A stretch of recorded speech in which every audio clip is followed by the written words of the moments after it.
Gentlemen, welcome to the 6th installment of Logs of the Lobotomized. Tonight, I have some very unfortunate news. You see, how should I say this? Some of our patients haven't been living up to my expectations, so we'll have to teach them a lesson. Sorry for the short stream tonight. Some of the patients don't seem to appreciate their new treatments. They just keep screaming all night long, and I must say it is absolutely exasperating. Maybe I need to increase their treatments. Maybe then they will be more agreeable. I'm torn, though. Should I lobotomize them now, or have some fun first? Either way, I'll decide later tonight. Instead of focusing on these failures, let's talk about you. You may have been brought here against your will, or you may have voluntarily committed yourself. But while you're here, allow me to entertain you. You certainly can't leave, at least for now. Well, you are here. Allow me to introduce myself. I am Beyond 5150, the inpatient of this asylum, and I will be your sovereign of the spine-tingling, your master of the macabre, your purveyor of the petrifying. I am your god of the terrifying. I will tell you stories you will wish you had never heard, try as you might. You won't find your happy place here. So welcome your current circumstances and just accept the hair raising on your neck, your chills and goosebumps. Oh, and there is no milk in cookies.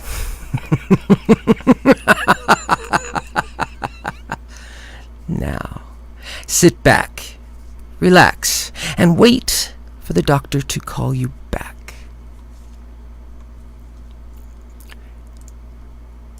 To begin with, I believe we'll go ahead and read a little something I found. Now, I want to be very, very clear. You don't want me to be angry. As the movie line, or rather I believe it was a TV show. Yes, the Hulk, I believe. You wouldn't like me when I'm angry. Seriously, you truly wouldn't. So, allow me to provide a little more illumination on this. I found a little note. It seems Casey has been noting what has gone on since her arrival here. So I felt maybe it would be a good idea to read this so you all understand my expectations.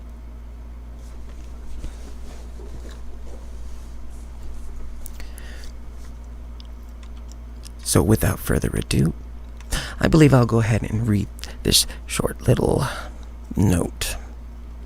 I think it's probably from her journal. I don't know why I happened to find it as a loose leaf. Perhaps she didn't want me snooping and looking in the journal, but sadly, I happened to find this being chewed on by one of the rats. So, maybe I'll have to deal with her later, but she has been a model patient up till now, so I think I'll let it be used as a word of warning to you all.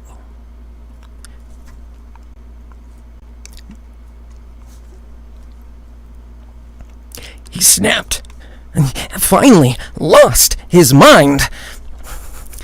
I've kind of just accepted my fate.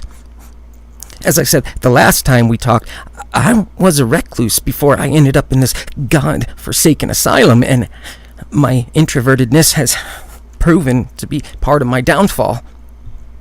No one has come to look for me, and I don't anticipate they will.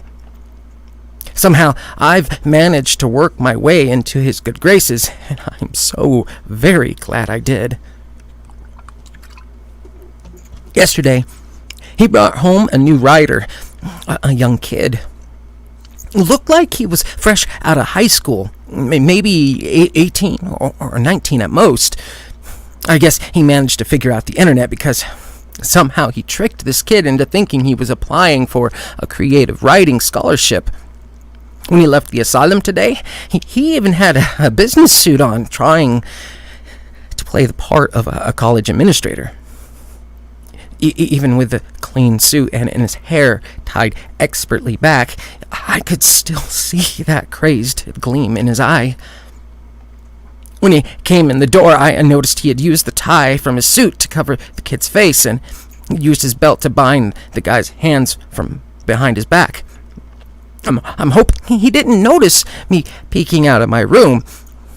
Even if he has, he's started to trust me more and more lately. He let the new guy settle into his quarters for a few hours before summoning us both for dinner. I'm finally allowed to walk around unbound, and I get real silverware now, even if it is dirty and bloodstained. The new guy, though, he wasn't nearly as excited to eat as I was, but I think it's just because he hasn't been here long enough. He wouldn't get time to adjust either. Not long after we sat down, he tried to bolt away from the table, and in doing so, he managed to knock over our Capri soda. I've been here a while now, and even I haven't managed to make the impatient so angry. Sticky! I fucking hate Sticky! How could you do this? I brought you here for stories, not Sticky! Look, you even got it on the dog! He screamed as he pointed to a rotting dog corpse on the floor. He barely had time to look up before he smashed one of the tin cafeteria trays onto the new guy's head. Before his unconscious body even hit the floor, a rusted spoon was scooping out the new guy's eyeballs and dishing them onto the tray in front of me. I'm super disappointed. I didn't even get to learn his name. And it turns out eyeballs are really terrible raw.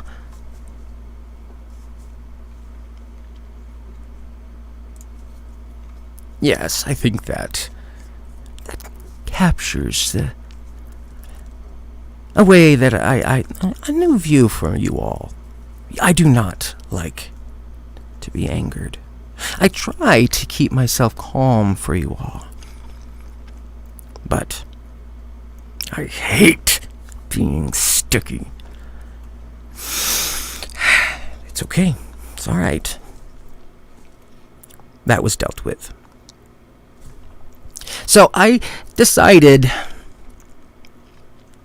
I wanted to really make clear how things are going. I have been writing a little journal, kind of recording my time.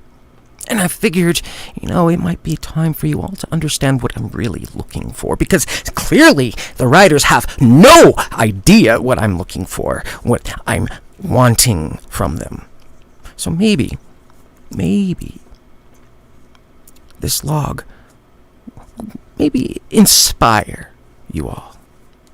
So when you find the writers that I need, they will understand what I'm looking for, what I need.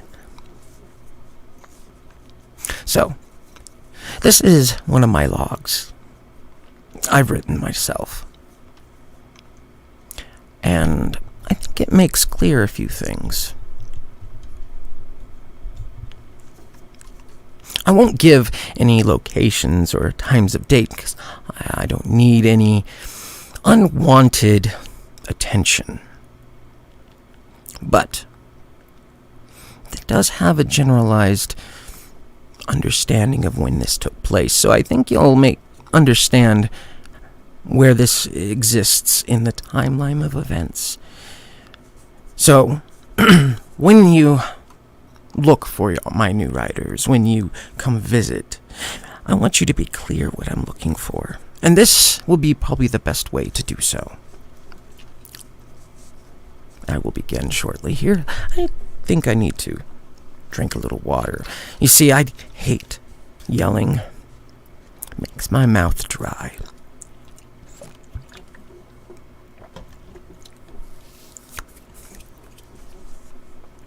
It's been several days since I've taken over the asylum.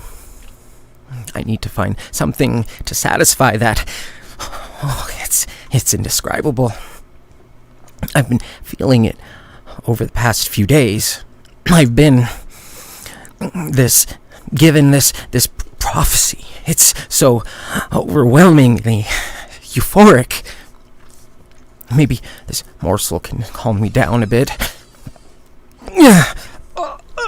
It's not even fresh anymore. Why can't a simple rat taste right?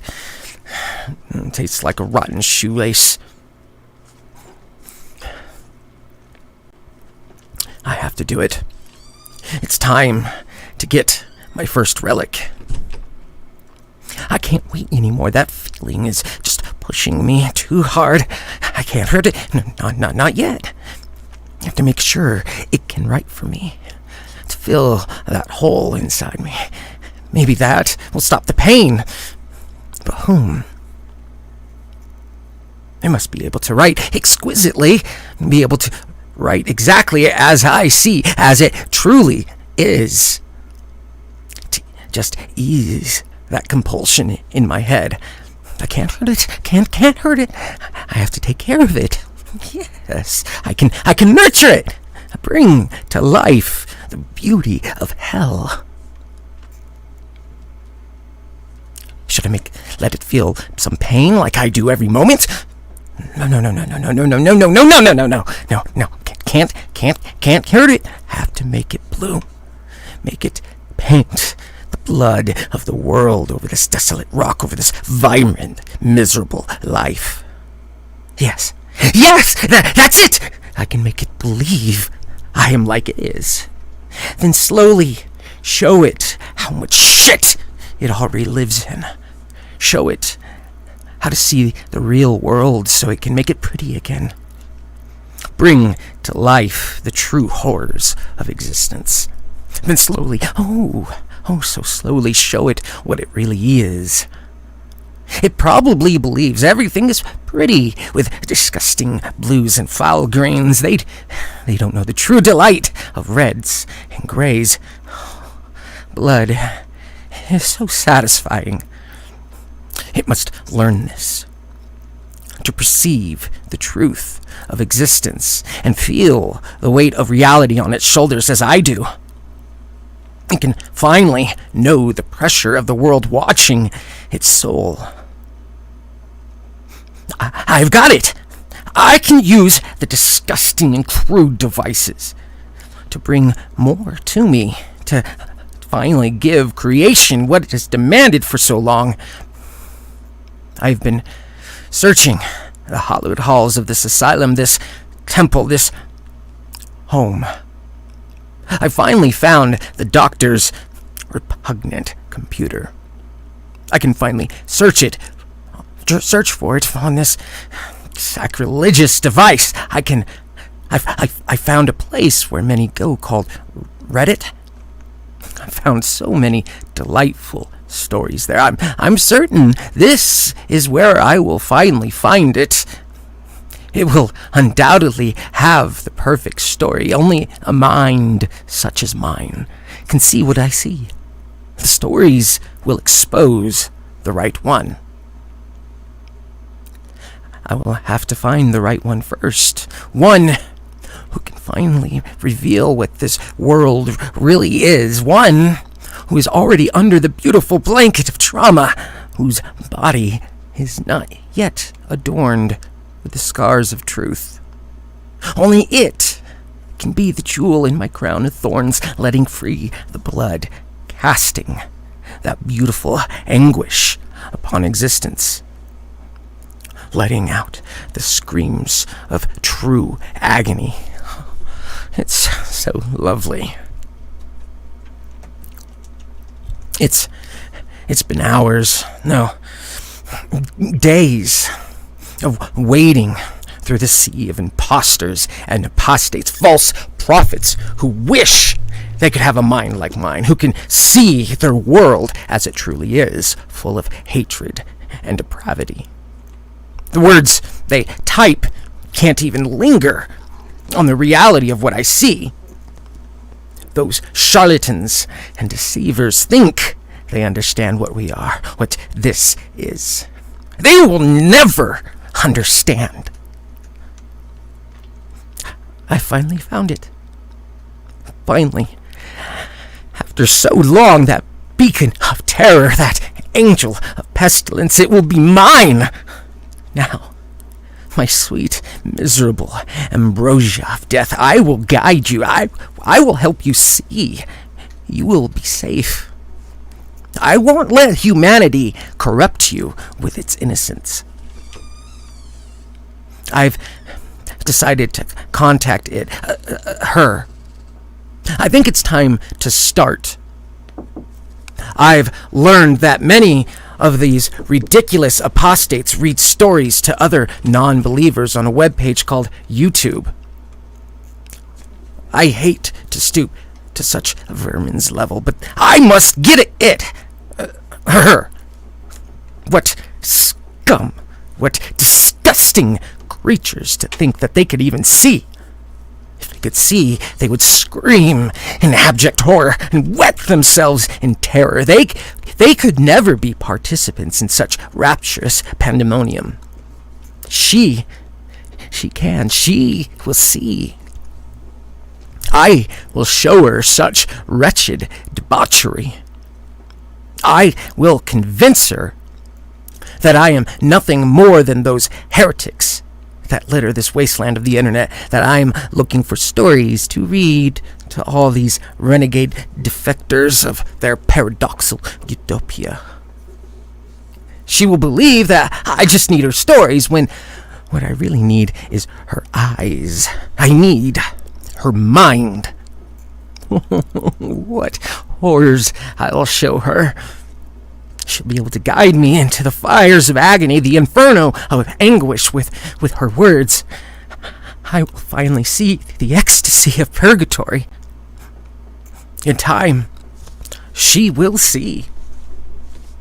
And through me, she will see eternal pain. That wisdom of woe. I've succeeded in making her think I'm just like these other simpletons. She's given me several stories already, and clearly I have chosen the right one. Her mind is perfect. It won't take much to show her the real horrors. Once she learns, she'll be able to write of the dismal, sadistic heavens. She's planning on visiting this temple, my home.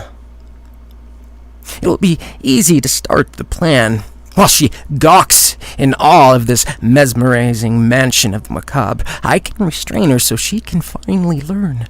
Finally open her eyes to the beauty of her destiny. She'll be here in only a few days. I have to plan this down to the very second. I must disgustingly play the part of a charlatan in order to convince her I am only a narrator, hiding that I am a prophet of perdition. Not much more time. So soon.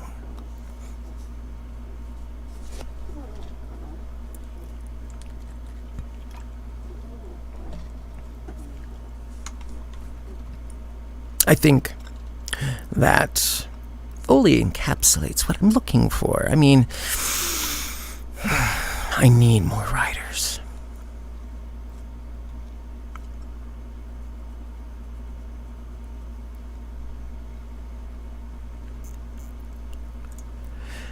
So, I think I'll move on.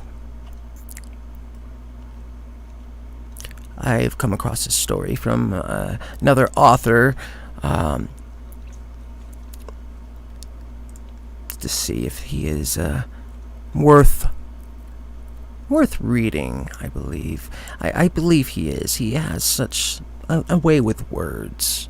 Now, I may have to decide if I'm going to bring him here completely and officially, but for the time being, I think you might enjoy him. His name is RivaledDarkness1. The title of the story, The Back Room.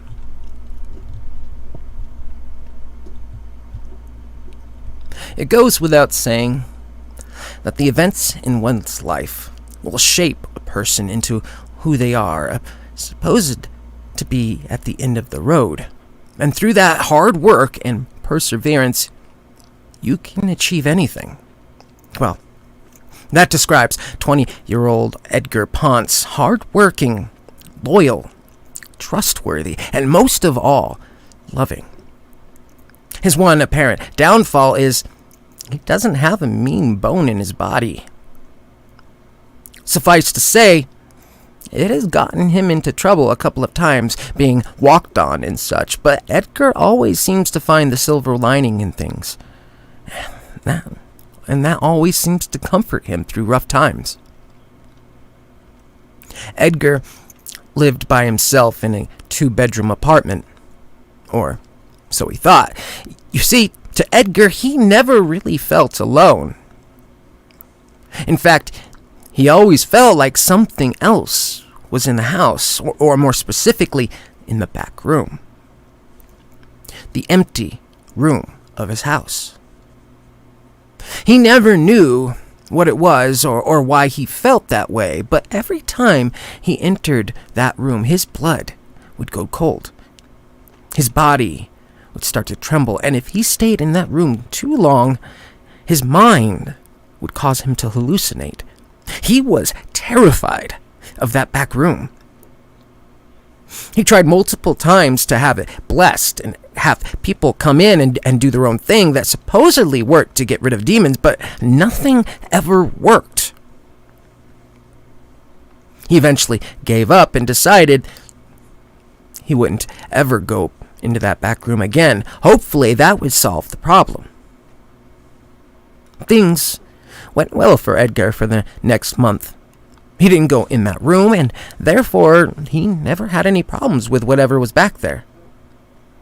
Until one day, he came home from doing a little grocery shopping to find that the computer he had in his room had been turned on. Edgar raised an eyebrow and went to his room and shook the mouse, taking away the screensaver.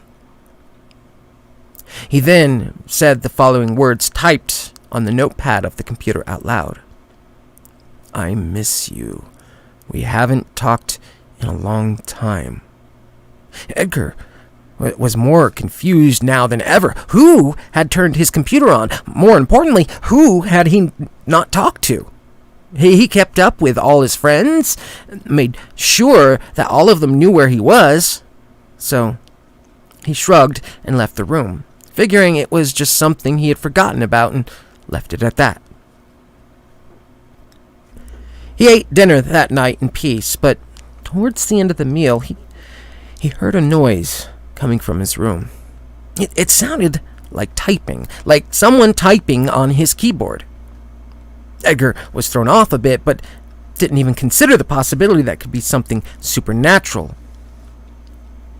He had forgotten mostly about the back room, and it had become routine to do things without even thinking of entering it, so it had become second nature to work around it. After dinner, he got up and went to his room to check on the typing sounds that he heard.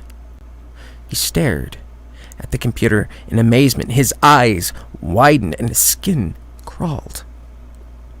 He could feel goosebumps form on his arms, and the hair on his skin stood on end.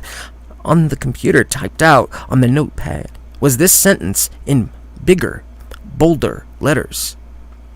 "I miss you. We haven't talked in a long time." Without thinking, he backed up a few more steps and glanced toward the back room. He could feel the forgotten chills that he once felt. The memories came rushing back to him. At that moment, a power surge struck the house and all the power went out. The house was black.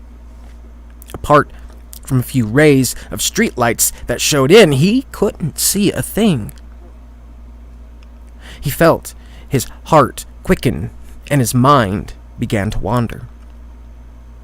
He could feel himself slowly lose grip on reality. Things all became a blur, and before he knew it, he fell to his knees. His body felt numb as he felt his consciousness slip from him. Edgar had passed out.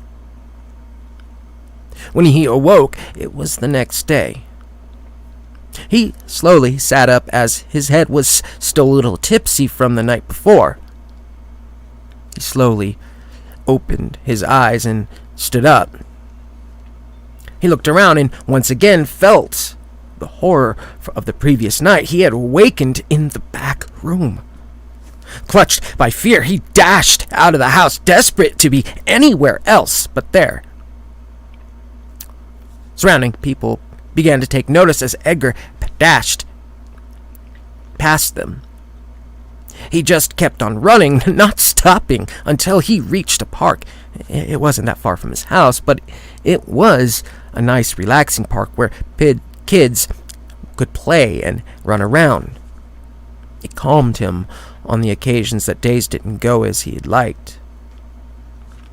He caught his breath and closed his eyes, focusing his mind on the events that had happened, trying to figure out if it was all real or not. He then started to think about the messages that had been typed on his computer, and things slowly started to become clear. Whatever had typed his messages was the same thing that had dragged him into that room. It was nightfall when he decided to finally head back to the house. He'd spent the majority of the day at the park, apart from getting something to eat, and occasionally strolling around the perimeter for some exercise. On his way back, he was a bit more relaxed, but still somewhat traumatized from awakening in the room. As he returned to the apartment, he began to feel a very different vibe from it.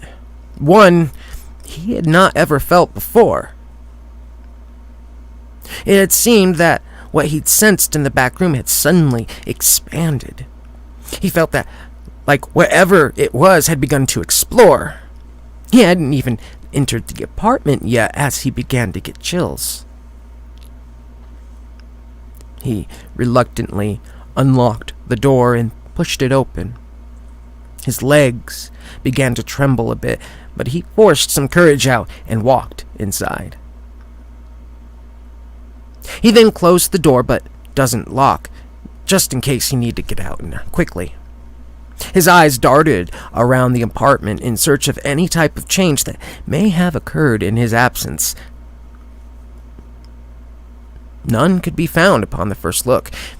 He slowly made his way through his home, searching hard for anything out of place. With every step, his anticipation grew. He just knew he would find something. He could feel it in his bones. He also knew that when he found it, no matter how much mental preparation he did, it wouldn't matter. He knew that whatever it was would leave him vulnerable as it did the previous night, and more importantly, he knew that if it did happen, he was afraid he would once again relive that same fate of passing out and waking up in the back room. He slowly and very shakily turned the corner of his kitchen, now facing directly into the back room. He stared blankly, mouth agape, eyes glazed, body suddenly spaghetti-like at what was standing in the back room doorway. A dark figure with long red hair reaching about to his mid-back, red eyes that pierced into his soul. It had a smile that chilled his bones to the core. The smile stretched from ear to ear, as though his mouth had been stretched that far. His hands, claw-like and menacing. He stood there, staring directly at Edgar. He then said in a dark, deep, and demonic voice, "I miss you. We haven't talked in a long time." An evil bout of laughter then escaped his lips. Edgar once again fell to the floor. 3 weeks has passed, and no one has heard from Edgar. His friends began to worry. One friend in particular, Denise Rowland, a friend since high school. Her and Edgar had once had a crush on each other and would always exchange love notes as though they were little kids. He'd always fold the notes in the shape of a heart to further show his affection for her. She decided one day to go and visit Edgar. It wasn't like him to ignore her, and she was concerned that maybe something had happened. She drove over to his apartment complex and parked in one of the available parking spaces. She walked casually up to his place, looking around and the relatively pretty view that surrounded his complex. She approached his house and knocked on the door, and then waited. A few minutes pass and no answer. So she tried again, but a little louder, and then called out to him. Again, no answer. She decided to try the door. Turning the knob, she discovered it was unlocked. How strange. Why would Edgar leave his door unlocked if he wasn't there? She opened it and walked in slowly, called out his name, but once again, no reply. Her expression changed slightly. There was more concerned look now. She slowly made her way across the apartment. She turned down the hall and saw that the back room door was closed. It was the only closed room in the house, so she figured she'd stop in and see if he was back there. As she approached the door, she stepped more cautiously. She carefully opened it and walked in. She then saw the most astonishing sight of her life. There, in the corner, propped up against the wall, was Edgar Ponce's dead body. It was pale. It was limp. It was lifeless.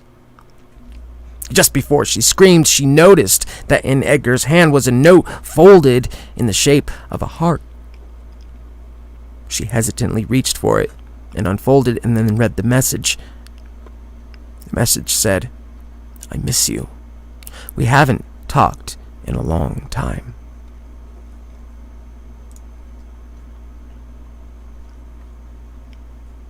And that's the end of that story. Now, I do have to deal momentarily with a few of my patients, so bear with me one moment.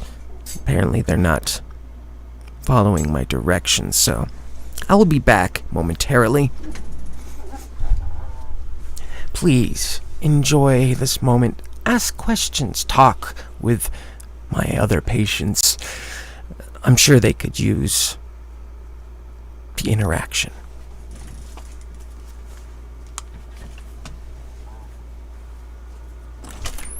What did I tell you?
course they don't listen. Of course.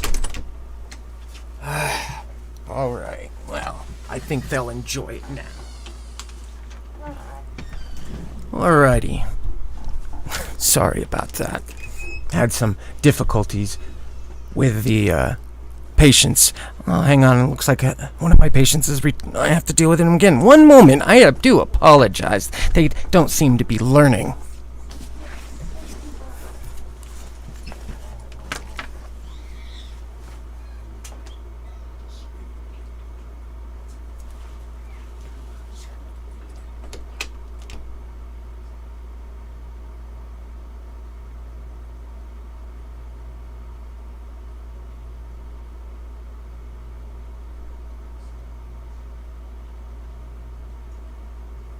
No! I'll do it! No, don't do it again!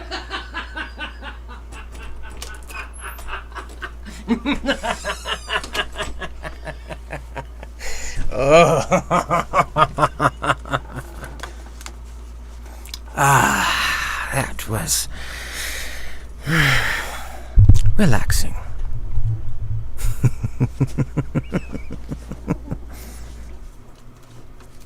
I think we'll start another story.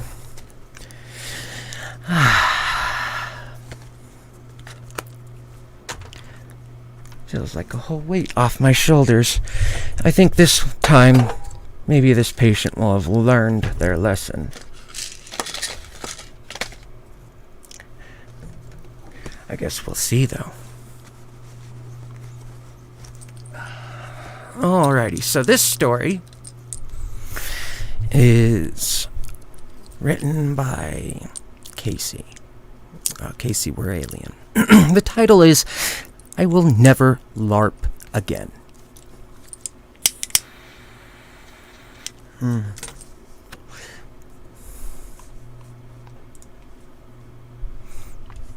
Recently, I joined an internet community for LARPers.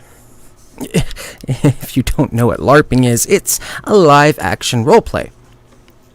You know, those nerds who randomly show up in public places with costumes and form swords. That's me.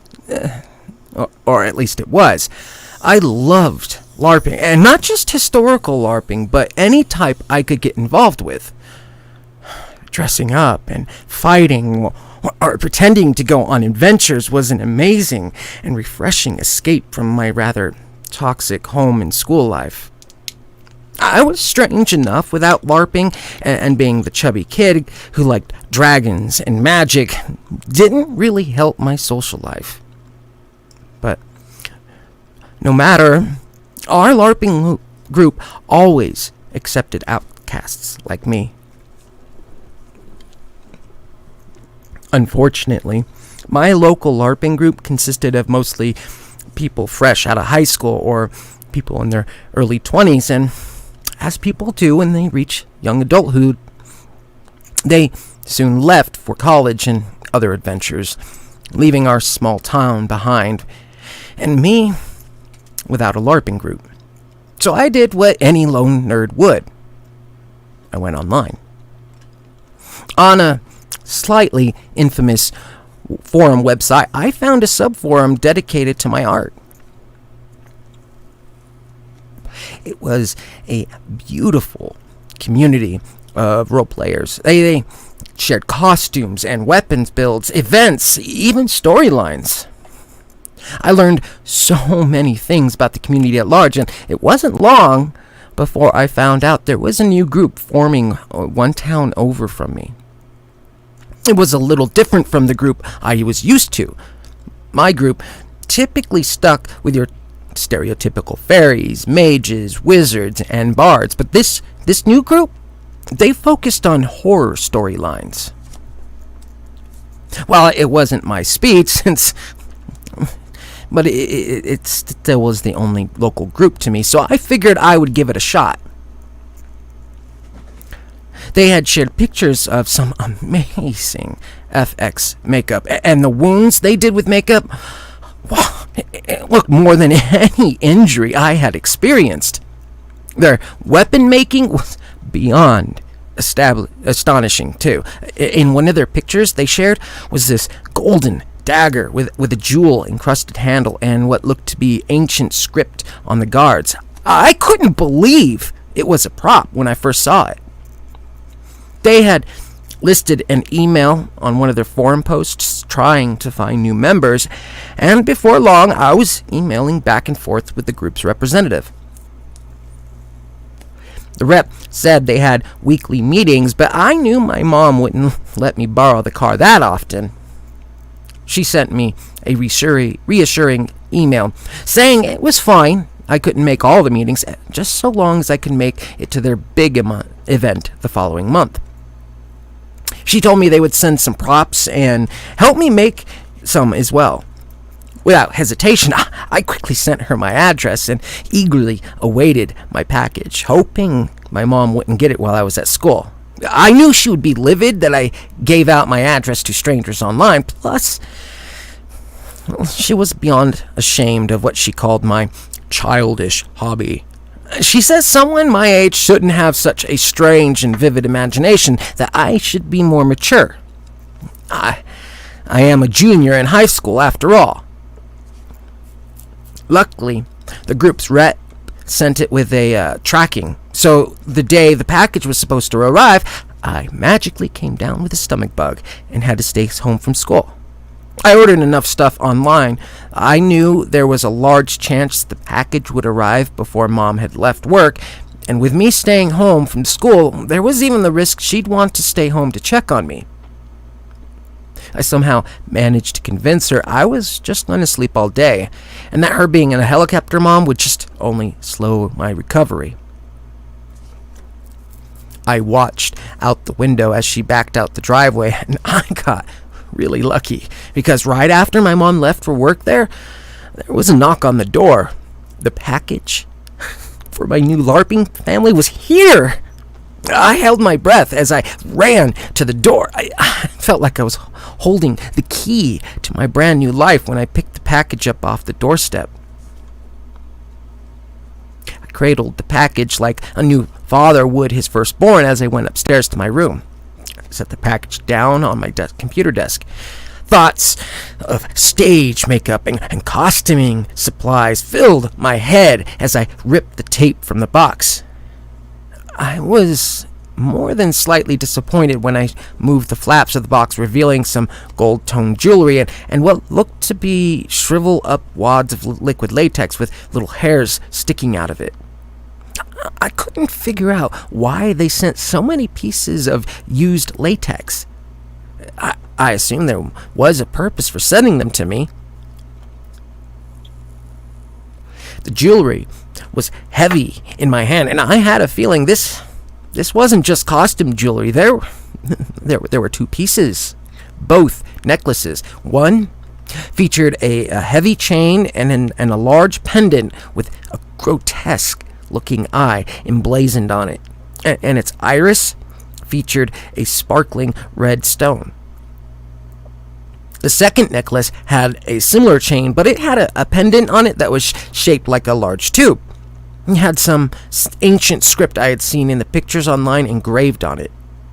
As I ran my hands over the strange tube, my fingers must have grazed a hidden button because a sharp blade jolted out of the bottom of it, and while what seemed to be a guard of some sort expanded out the sides. All of the things I expected from a LARPing group, a hidden spring-loaded dagger was not one of them. Before I could even finish looking at my dagger, my phone buzzed. The group rep had sent me a message asking if I had liked my new package. Shocked and wondering how she knew it was already here, another message appeared. She swiftly explained that the next storyline we would be acting out had to do with a cult. They had provided me with a ritual dagger and the ingredients to use while in character. She told me I didn't have to prep much, just make sure I was wearing white when the day came, and they would guide me through everything once I arrived. All of this was starting to feel really strange. But then again, I had never heard of a horror LARPing group.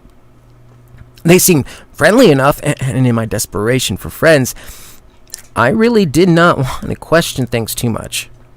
I hid the box under my bed and eagerly counted down the days until I met my new friends.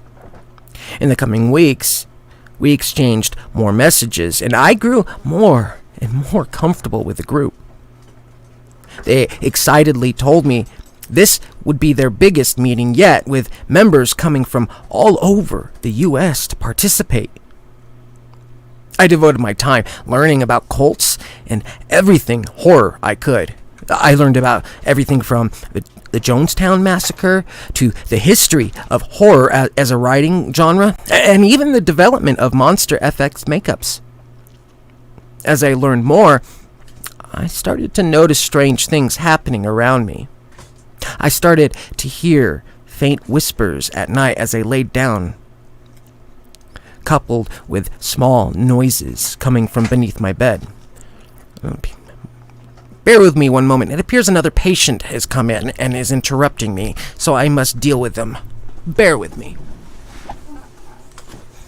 What did I tell you? Not okay. Guess I'll have to punish you all. You do not want to be dealing with me. Not the way I want things done. Unacceptable.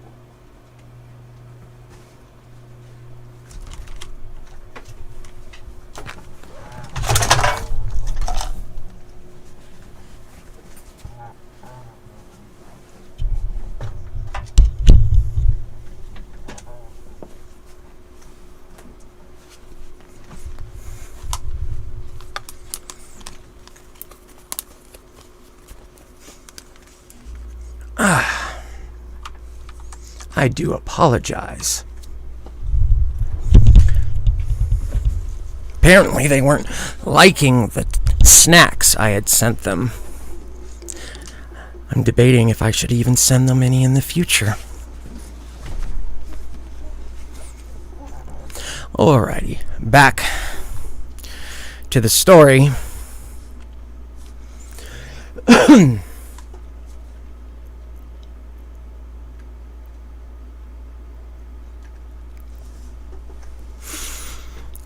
When I would go to sleep, I would have absolutely horrifying dreams. In my dreams, I could see a dark room with a large slab in the center of it, adorned with writing that matched what was on my dagger. Pinned to the walls were decaying bodies of young men and women dressed in all white outfits. It looked as though their eyelids had been removed and their eyes replaced with large red jewels that reflected a deep, almost unending darkness. Protruding from their chests were daggers, almost identical to mine. As I would watch horrified, a smoke would fill the room. As it swirled and danced, the bodies' necks would pop and snap as their heads followed the smoke to the slab in the center of the room. I could hear jaws clicking and popping as they started whispering the chants I couldn't begin to understand. In my dreams, I would walk to the large slab, and as I did, my feet would brush these tiny, shriveled up pieces of flesh. As I neared the slab, I could see that the wall behind it was adorned with thousands of amulets that seemed as though the jeweled eyes visages were staring deep into my soul. Just when it seemed like the sparkling eyes would blink, the smoke in the room would start to churn and thicken, forming a grotesque woman's face. It was always right at that moment I would feel a deep, piercing pain in my chest, and then I would wake up drenched in sweat and screaming. My mom got more and more concerned as the days went on. and even started questioning what I was doing to suddenly bring on such terrible night terrors. Afraid she would ban me from taking the car and seeing my new friends, I would just tell her I was stressed out because of school. I was only days away from finals, and I was hoping she'd buy it. I was lucky that the meeting with my new LARPing friends fell during the 2-week break between semesters. When the night terrors continued after my finals, I told her I was stressed about scholarship prospects and my future college plans. As much as she didn't believe that's what was causing my night terrors, she was too thrilled with the idea I was going to college.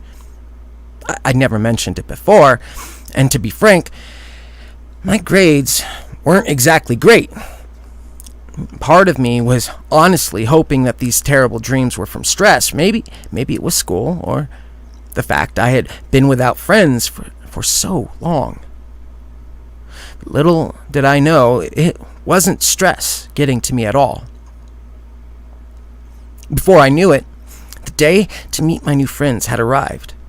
I told my mom I had just signed up for a study group in the next town over to try to help me with my grades, and maybe it would help me to be less stressed and help stop the night terrors. With that kind of logic, my mom didn't even question me. In fact, she actually praised me. She went on and on about how proud she was I had finally left my childish fantasies and play behind, and how great it was that I was finally focusing on my future. I almost felt a pang of guilt when I started the car, but when I looked at my backpack in the passenger seat, the shame of lying to my mom quickly faded. She never approved of anything outside of her cookie-cutter version of normality and her harsh expectations of what my life should be. I couldn't let her view of the world change who I am. I plugged the address of our meetup into my phone, and I was off.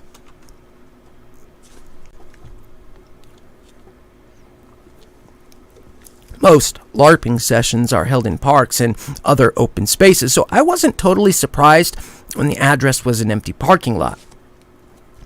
What was slightly surprising was the dense forest around the parking lot. I was hoping we wouldn't be using the woods. It would be so easy for people to get lost and hurt, especially me, since this was my first time out there. Luckily enough, when I got out of my car, I noticed a sign with a bright arrow and the same creepy eye from my pendant on it. I took out my 2 necklaces and put them on. Then I shouldered my backpack and started walking. I could smell a fire further down the path I went. It was almost like a campfire filled with sage and other herbs with a hint of burnt meat. I wondered if the smell had anything to do with the LARPing group when I heard a twig behind me snap.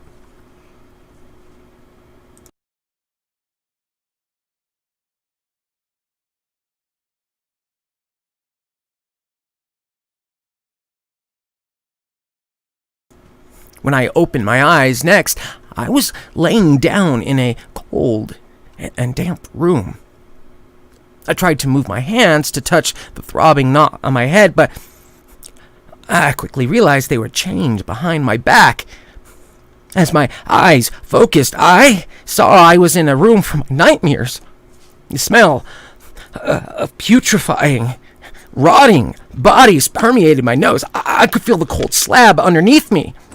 I felt like I was being watched as I heard footsteps coming down a distant corridor. The room quickly filled with people in dark, hooded robes. Though I couldn't see their faces, I could see that they had large amulets and hidden knives around their necks. Like mine, they were adorned with large jeweled eyes, but their amulets were a vibrant silver in contrast to my golden one. The silence in the room was deafening. Then the chanting started. It was barely above a whisper when a figure stepped closer to me. welcome to our new group. We're so glad you reached out to us. We've been awaiting the arrival of our new member. As you can see, some of our old ones are, well, indisposed. Her velvety voice rang in my ears with a menacing pang. We are protectors and guardians. We are guides for the lost and lonely. We bring them unity and give them a home. We give them her. She gives them purpose. She brings us light, and she provides. This ceremony is to welcome you into the fold, to give you purpose beyond yourself. She pulled out the box that was once in my backpack. She emptied the box's contents into her hands. It was then I realized they were eyelids.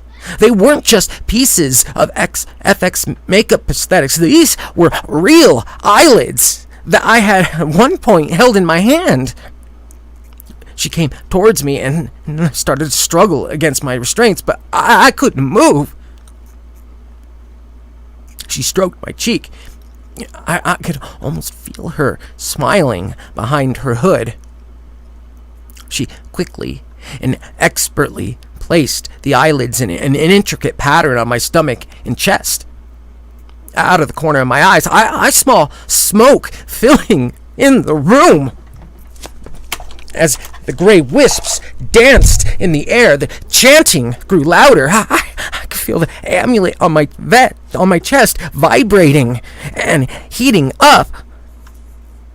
The smoke was dancing above my face, and as the chanting grew louder, I could see a face start to form in it. She's here. She welcomes your contributions to the collective. She appreciates your donation to the world. You see, while she is our goddess, our ruler, she is limited. She needs help, and we are here to aid. Her powers have weakened over the millennia. She has lost her devotees, the priests and priestesses who used to worship her, elevate her. Our collective consists of her last remaining adherents. Her secrets have been passed down through... Excuse me.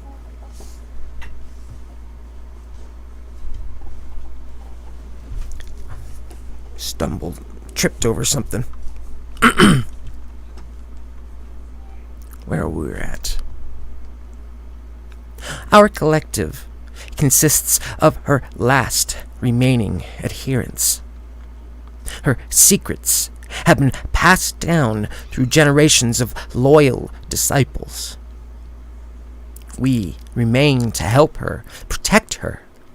We bring her sustenance. When we provide, she provides.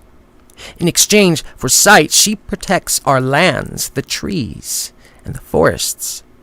She ensures good harvests and peace in the forests, the hood figure explained without a pause. The smoky face was now drifting closer to mine with more form than before. I could see what would be her skin looked fragile and impeded. It looked like the skin of someone who had lived hundreds of years. Her eyes were sunken, beaming red lights, boring down on me. Her lips, paper thin, doing little to hide the broken and jagged teeth concealed within her mouth. Her wispy hair danced like flames around her ancient and grotesque form. She needs your eyes. To see, that is. They say that their eyes are the windows to the soul. They are more than that. When used correctly, they are more like the doorway to the soul, to the pure energy that creates all of us. Our goddess has been crippled by time and only retains a limited amount of sight. Without her sight, she cannot protect. She cannot provide. Your offering tonight will provide her with the ability to see all of her lands and charges. It will extend her powers just a while longer, and it will better the world. While I know you were expecting some silly role-play game, I think you will experience this far more fulfilling, and besides, you'll join the rest of our friends here forever, together with those who have gone before you. I could feel the golden dagger start to move over my chest, its chain rubbing across my neck. The wispy figure had begun to form arms, and as she did, I can feel them tugging at the dagger. It felt as though she was searching for the release I had accidentally found weeks earlier. With an echoing click, I heard the dagger snap open. It was then that the chanting reached a crescendo. The clicking of extending daggers rang through the room. The goddess traced the dagger lightly along my chest and brought it up to my face.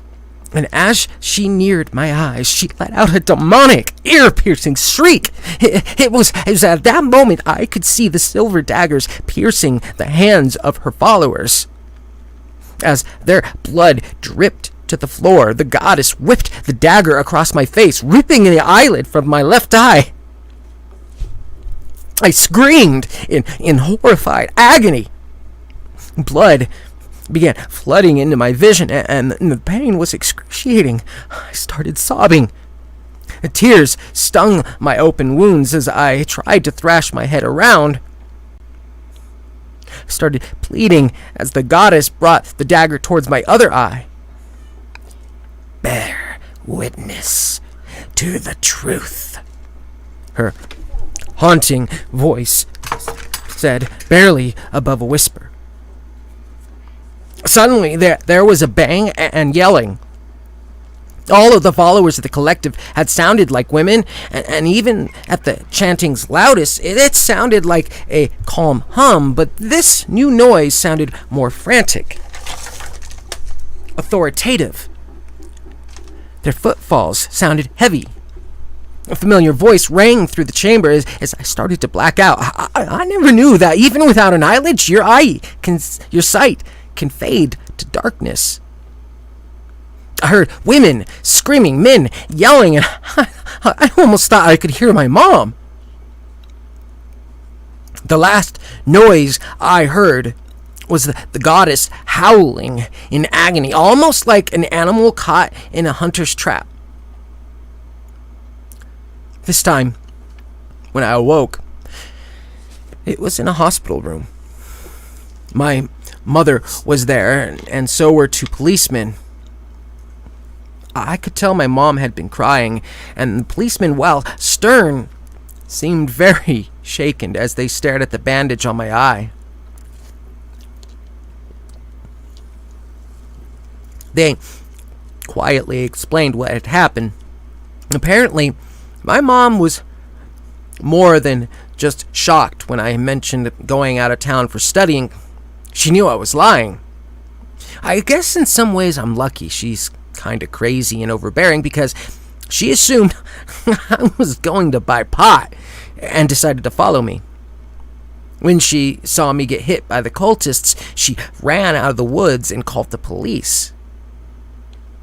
Once the police arrived, they were able to use scent hounds to follow my trail. My scent led right to a large boulder, and they could see chanting coming from behind. They could hear chanting coming from right behind it. They called in backup and were able to push the boulder out of the way. The noises I heard were them running down the hallways. They didn't see the goddess, but they did see the room full of smoke. The police were able to detain all the cultists, but none of them would give clear answers about what had happened down in that hellhole. The bodies on the walls were removed, and the police were currently working on identifying them. So far, the freshest bodies are local missing people, but some of the corpses looked to be old, like in the very least a few 100 years old, so they're waiting on some anthropologists and various other scientists to help gather what information they can from the older bodies. Right now, they think the sacrifices that have been going on in that cave for thousands of years. We aren't sure what's going to happen with my eye. Humans are supposed to have eyelids. They help prevent infection, they keep your eye clean and moist, and they help with sleeping. The doctor's stressed I'm going to need eye drops and will probably have a very long-standing relationship with my local hospital. My mom has also decided I'm going to be homeschooled from here on out, partially because of my eye, but mostly because she's afraid that the cultists will come after me. I convinced my mom to bring me my laptop so I could post this as a warning. I think the strangest part of all of this is that when my mom left to go get my laptop, I turned on the TV. On the news, they were talking about forests suddenly turning black, trees dying as a plague of bark beetles came out of nowhere attacking the trees. Even though my eye is covered, I can still see smoke in front of it. There's a tree branch scratching at the window in my room. Each time the leaves make contact with the glass, it's like I can hear thousands of screams all at once. Even worse, when I close my eye, I can see the goddess. She's shriveled and in pain, her skin flaking her way, her smoke getting thinner. I tried to rearrange my pillows so I could sit more comfortably, and underneath them, I found an ancient jewel-encrusted dagger. And that is the end of that story.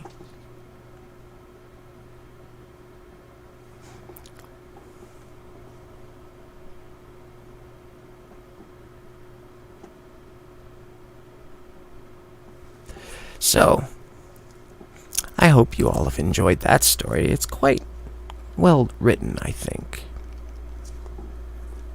I'm not sure if maybe these cultists maybe they might enjoy it here. They have a very interesting view of the world. Well, of course, it's just a story, right?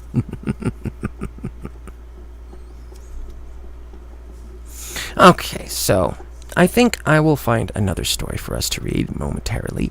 Just bear with me one moment.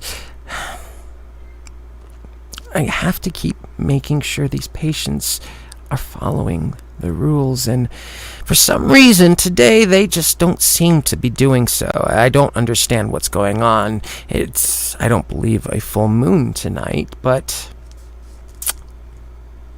yes, we need to deal with that. So bear with me a moment. Take your time. Enjoy talking with each other and visiting. You see, these patients won't have much more opportunity for visits in the near future, especially if they keep behaving as such. I'll be right back.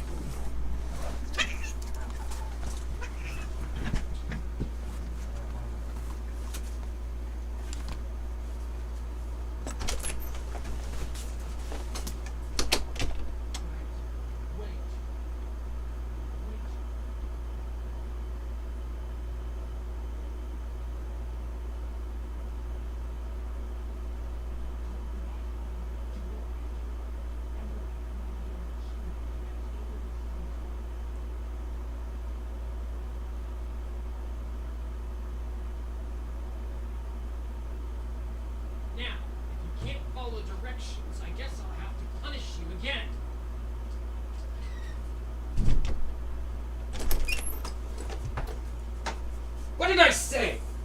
You will follow the directions I have given. Just be quiet.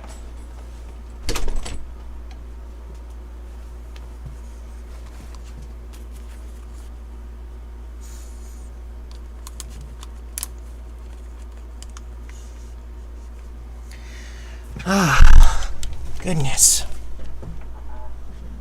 I'm wondering if I need to provide them with special treatments. Maybe it's time to go ahead and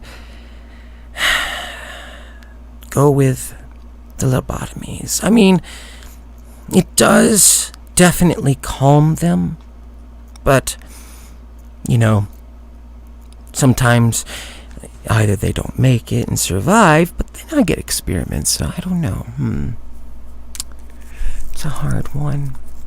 Either I end up with a patient who is pliable, follows directions, but has no creativity, or I end up with a body for experiments. Such a choice. Well, I think I'll think on that and decide later. Let's move on to the next story. In fact, this story I have written myself. I hope you enjoy it.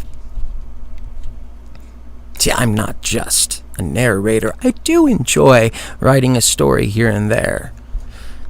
This one is titled Something Strange is Going On in Yellowstone National Park.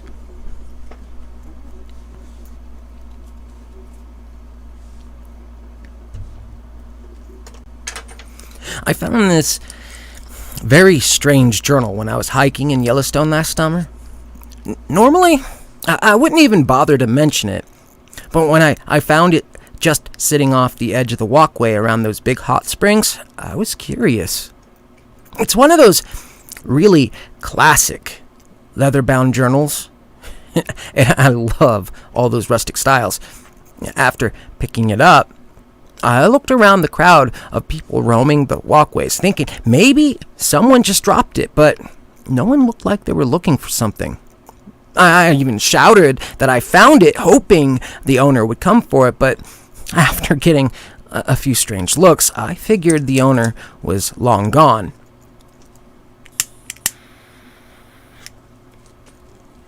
At this point, I was very curious as to what was in it.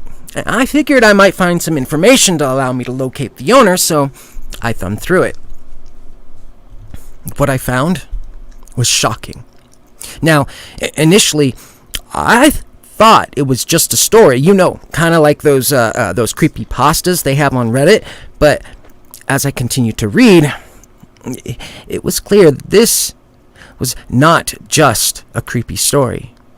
Something is going on at Yellowstone, and I think everyone needs to know before it's too late.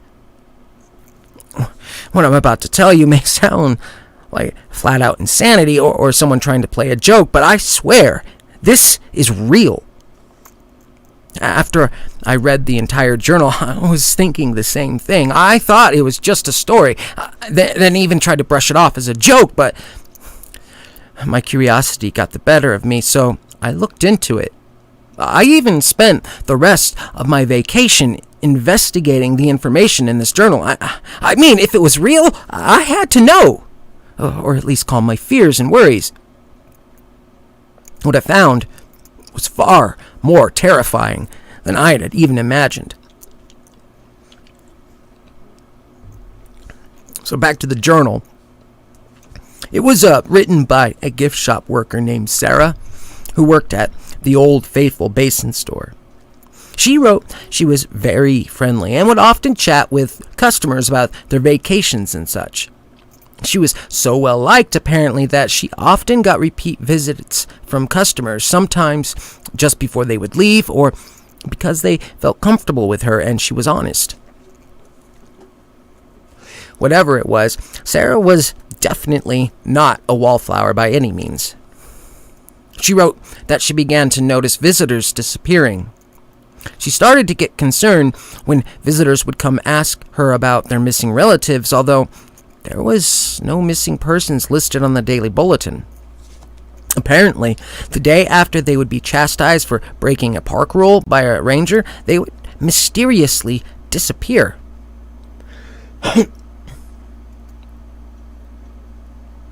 Sarah wrote that the visitors would tell her they reported their friend or family member missing to the park rangers, and a few hours later they would be told they were seen leaving the park.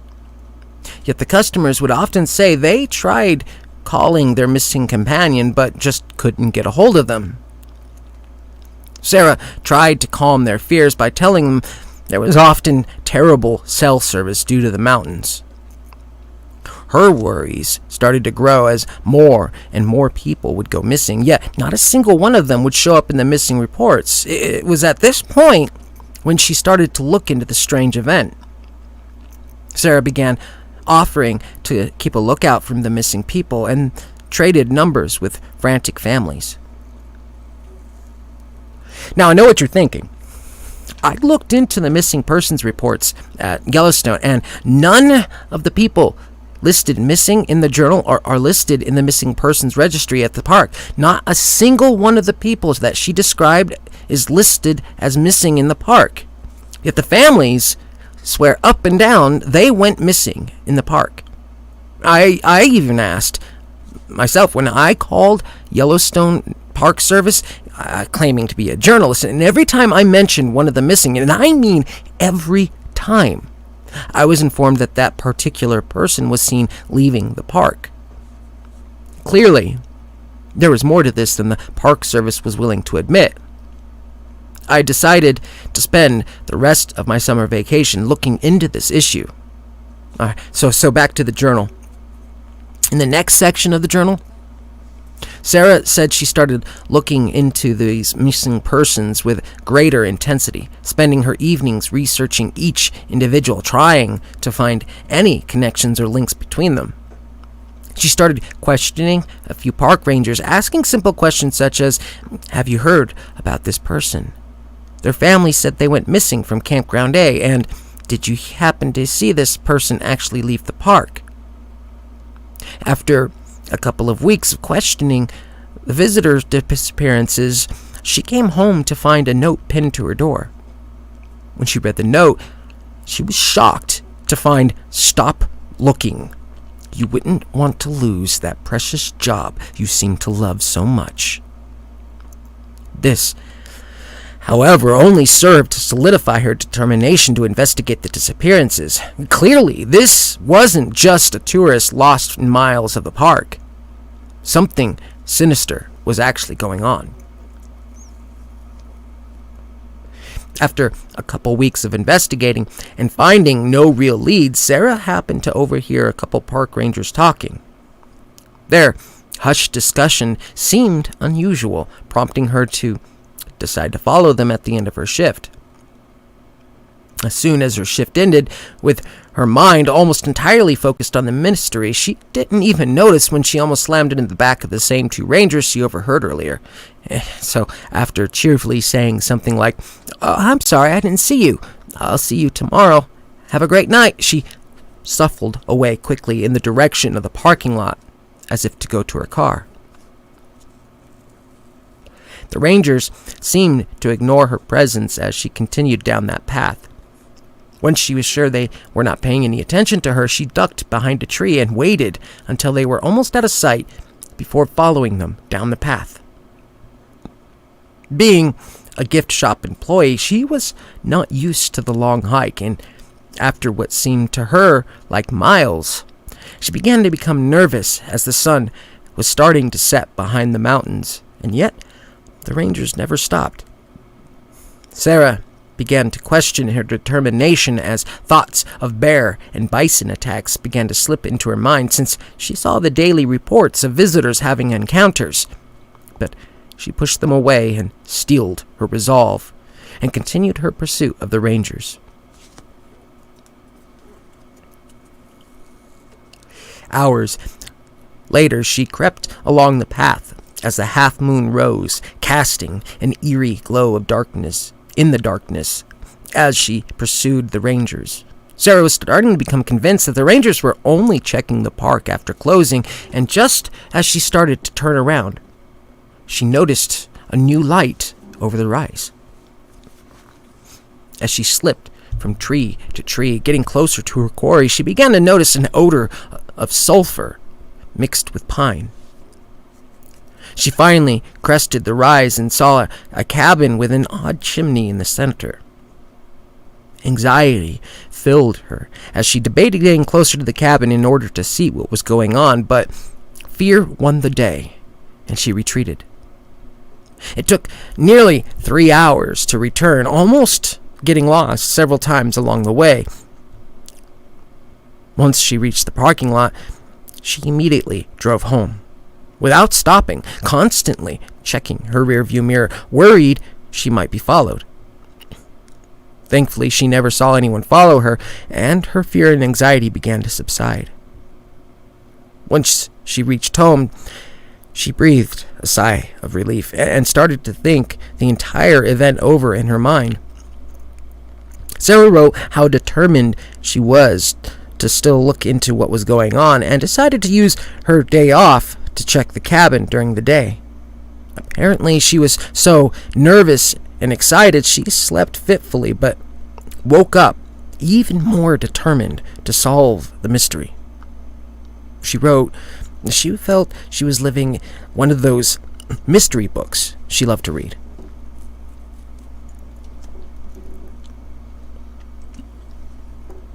The next morning, Sarah decided to skip her breakfast, instead opting for a few protein bars.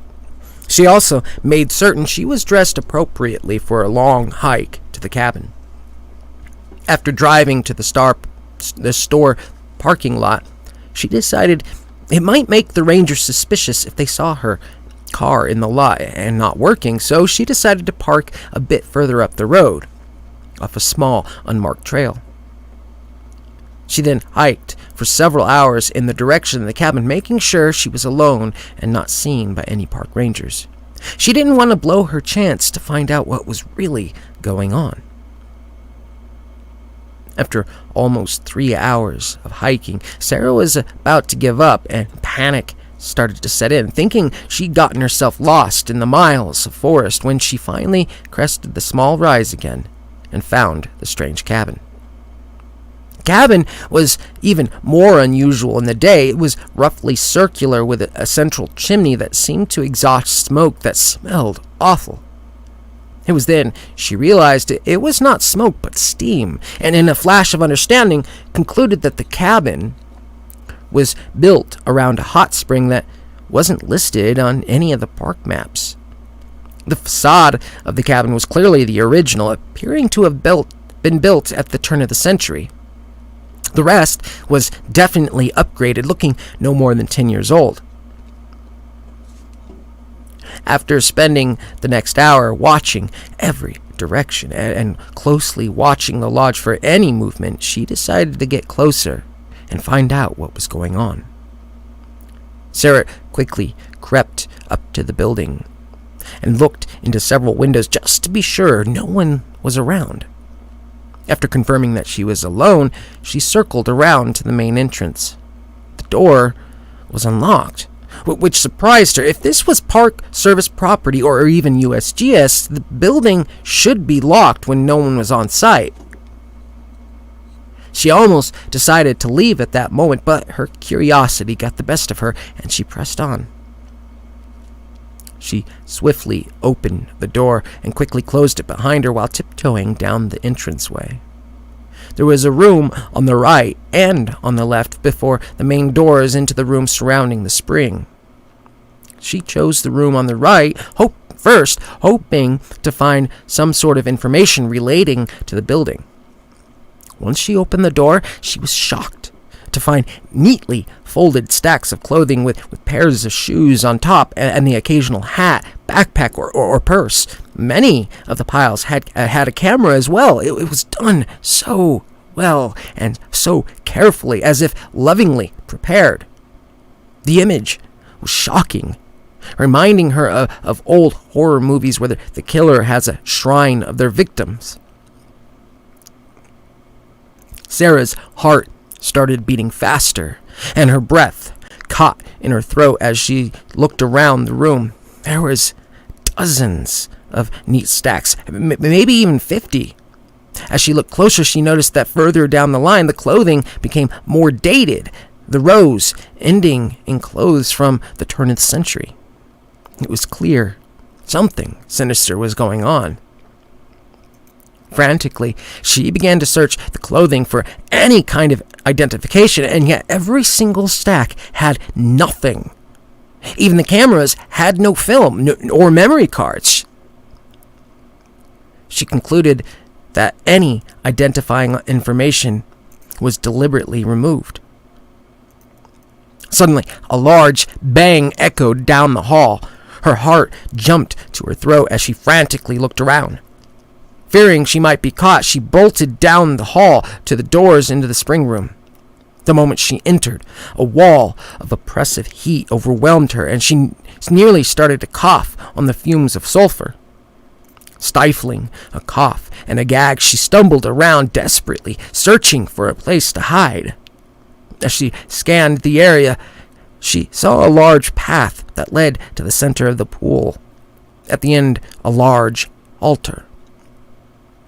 In a stroke of luck, she noticed a large enough space beneath the altar where she could hide. Quickly, she wedged herself into the recess and waited. Sarah wrote that she had waited only a few short minutes before she began to hear voices and footsteps. As the sweat began to drip into her eyes, she could hear the pleading of a young girl.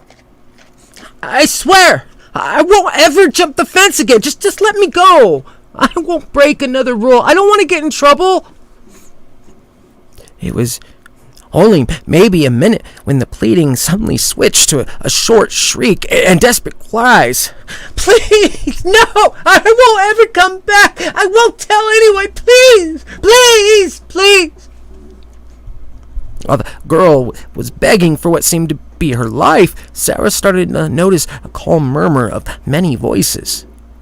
She wrote that she could hear what seemed like a prayer or a chant, but she could not make out any of the words. As she strained to hear what was going on, what was said over the girl's sobbing, suddenly the chant stopped. And after only a few heartbeats later, a loud, blood-curdling scream that was quickly cut off by following a splash. Sarah wrote that she was in near panic attack. She had no idea what was going on, but she thought she had stumbled into a satanic cult murdering people. That thought was quickly extinguished when she felt a deep rumble, and then the heat became far more oppressive. A sudden thought that she might be steamed like a clam flashed through her mind, and then a disgusting odor became far more apparent. It was more than just the smell of sulfur which she had become used to. It was like 1,000 bodies were rotting and fecal matter mixed with the smell of sulfur. Her stomach roiled, and she choked back bile. Out of nowhere, a deafening roar filled the enclosed room that ended quickly as it started. Sarah wrote she had no way of knowing if she'd be caught, so she fought to remain absolutely silent. Seconds ticked by, and in only a few short minutes the smell retreated and the heat began to drop. She could now breathe more comfortably, but it still felt like a sauna. It was at that moment the group began to chant anew. This was surprisingly brief, and once it was complete, she could hear the footsteps of the cult retreat.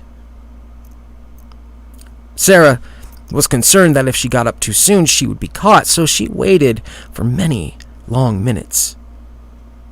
After nearly 30 minutes had passed without a single sound, Sarah slipped out of the crevice and quickly looked around. There was no one around her, and then she instinctively looked into the pool. It was just the same as it was when she arrived. Nothing. Taking no chances, she quickly gathered her wits and bolted from the building. Exiting the cabin, the mountain air rapidly cooled the sweat that had drenched her clothing. At this point, she was running on autopilot, sprinting her way back down out of the woods toward her car, her mind in shock. She was unsure of what she had just heard and what smell. What the hell had she smelled? Maybe it was actually hell. She reached her car in record time, less than a third of the time it took to reach the cabin. Her body shaking, she jumped into her car and skidded out of the trail and onto the road and back in the direction of her home.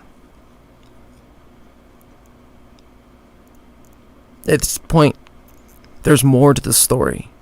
I'll read more of it as I go through the journal.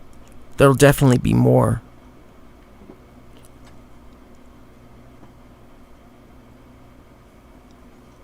And that would be the end of this section of the story. There will be a series.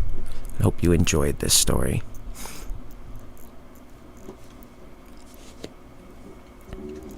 I definitely did. It was pleasant. I think it was well written. But then again, I'm tooting my own horn, so I hope you enjoyed it, at the very least. Now we finished these stories, I'd like to say hello to everyone who's arrived. Looks like we have April. Of course, Casey. She's here. Going to be here for a while. Wonder if she's got visitation today. I'll have to look at the papers. Let's see. Fangy. Not certain who Fangy's username is, but hello. Welcome. We have Dustin as well. Glad to see that you were able to be here. Looks like we have Goat as well. Hello, Goat. And Andrew Valentine. Oh, okay. So it looks like Fangy had to leave. That's a bummer. Oh, so Fangy is Alex. Okay. Good to know. Good to know. It's a bummer that she wasn't able to stay and enjoy the rest of the stories. Let's see. And again, glad to see you as well, Andrew. So I'm glad everyone is here. Hope you're enjoying your visitations today. Be clear. Do not attempt to leave without permission. Of course, all my patients have not been cleared and been given the opportunity to leave, so bear with me. I will be right back. I'm going to double check my patients and I will return just to be certain. Obviously, I want to make sure that we don't end up with some problems. So I'll be back momentarily.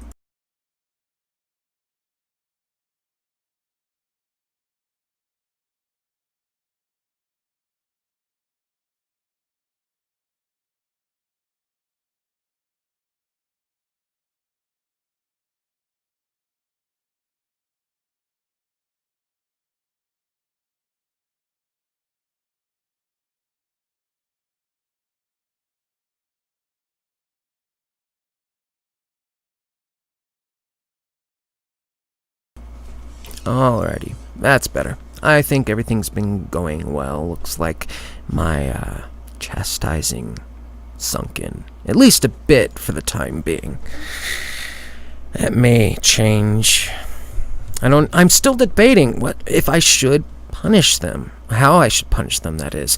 You know, maybe I need to go with the lobotomies or some electroshock therapy. What do you think? Do you think we need to lobotomize some of our more aggressive patients, or loud and annoying patients. I mean, screaming all night long. It's exasperating.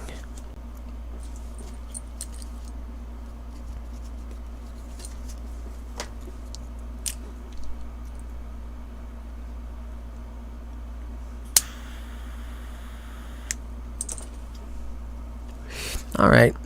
So, what are you running as, Andrew? Which I'm assuming I may have seen you in Discord, perhaps, or are you one of the authors I've contacted? I'm not sure which.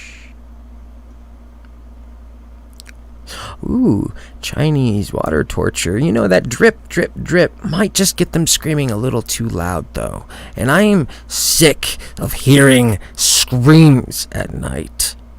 I need my sleep, too.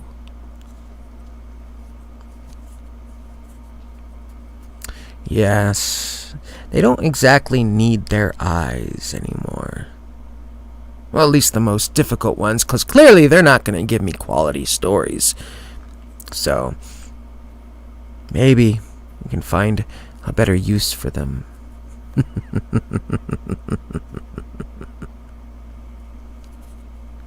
Onyx. That makes sense. Okay, hey, Onyx. Now I know who you are.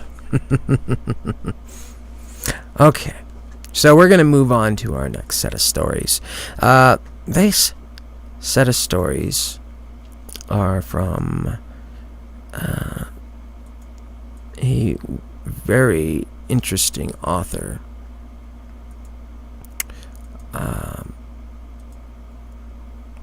One moment, I want to make sure I have them all lined up properly here.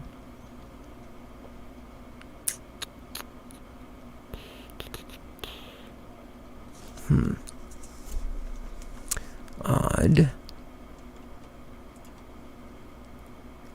Okay, actually, no, I'm gonna found a different story that I'm gonna read first, but I seem to have misplaced a story. That's not good. I don't like misplacing my stories. Definitely frustrates me. Bear with me a moment. I will find them.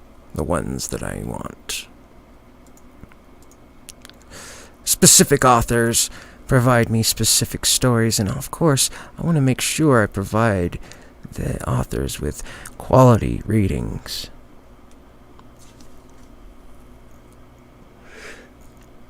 Tiger Bench, huh? No, I know where to find it. Thank you, Casey.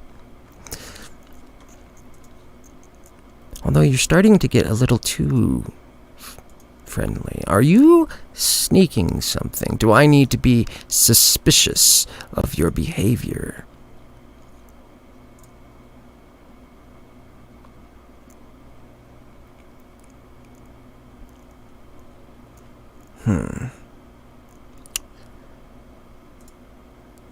Guess I need to think about this.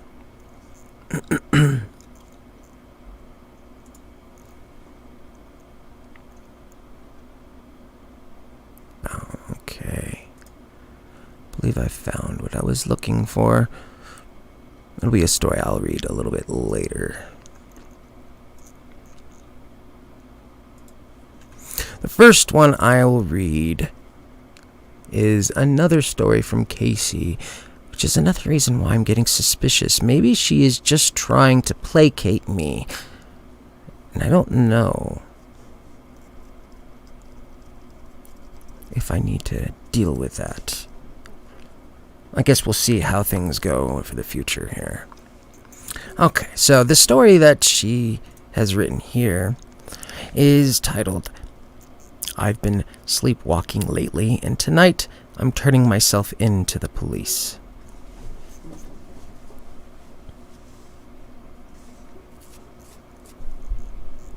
Missing, James Turner. Height, 5'8". Hair, brown. Eye color, blue. Weight, 200 pounds. Age, at time of disappearance, 28. I kept reading the words on the flyer over and over in my head. I never thought I would be spending my second wedding anniversary looking for my husband. He had disappeared a few days before, and the police were out of leads. I was spending my days and nights searching and putting up posters. Things had been rough between us lately. He had lost his job and money was tight, but it wasn't anything to run away over.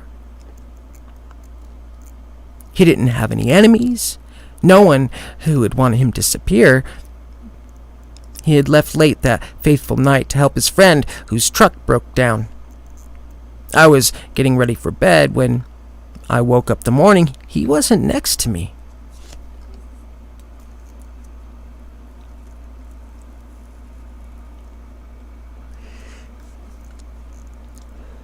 I called his friend, who said James should have been home hours ago. He started to drive the truck back to our house, searching for James as I called the police. It took them a few hours to find his truck abandoned in a parking lot. He loved that truck. He would not have left it with the keys in the ignition and the doors open. The police told me when they found it, they didn't think I could hear their radios buzzing with the talk of blood in and around the truck. I think the officers saw my face drain of color because they quickly turned off their radios. They assured me they would find my husband, that I shouldn't worry. That night, I laid awake in bed, wondering where we went wrong. Why would he leave? At some point, I must have drifted off because suddenly I was dreaming about him. He laid on the ground, his shoulder-length hair laying almost like a halo in a pool of blood. He was gasping for air, and as he reached for me in a shaking hand, I woke up. Panicking and drenched in sweat, I made my way to the light switch. As soon as I saw blood on the switch, and where it was, dry and crusting on my hands, I dropped to the floor, sobbing. I showered, inspecting myself for wounds, and found nothing. I spent hours cleaning the blood from my walls and bed.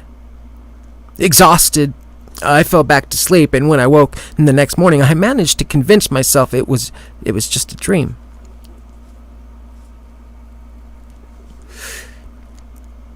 I spent most of that day at the police station answering questions. They asked me if he had any debts, perhaps some angry former coworkers. They'd even asked about our marriage and if he had taken a lover. I answered all the questions, but the answers didn't change much. James had led a very bland life. He was quiet and level-headed. He didn't yell or scream, even when we had our worst arguments. I told the police he had depression, but he had been in therapy and finally found a combination of medications that worked for him. We had always been extremely open and honest about mental health. He hadn't said anything to me about struggling with anything in months. Sure, he was down about losing his job, but it was just a temporary thing. The police jotted down notes, and by the time the sun was setting, they let me go home.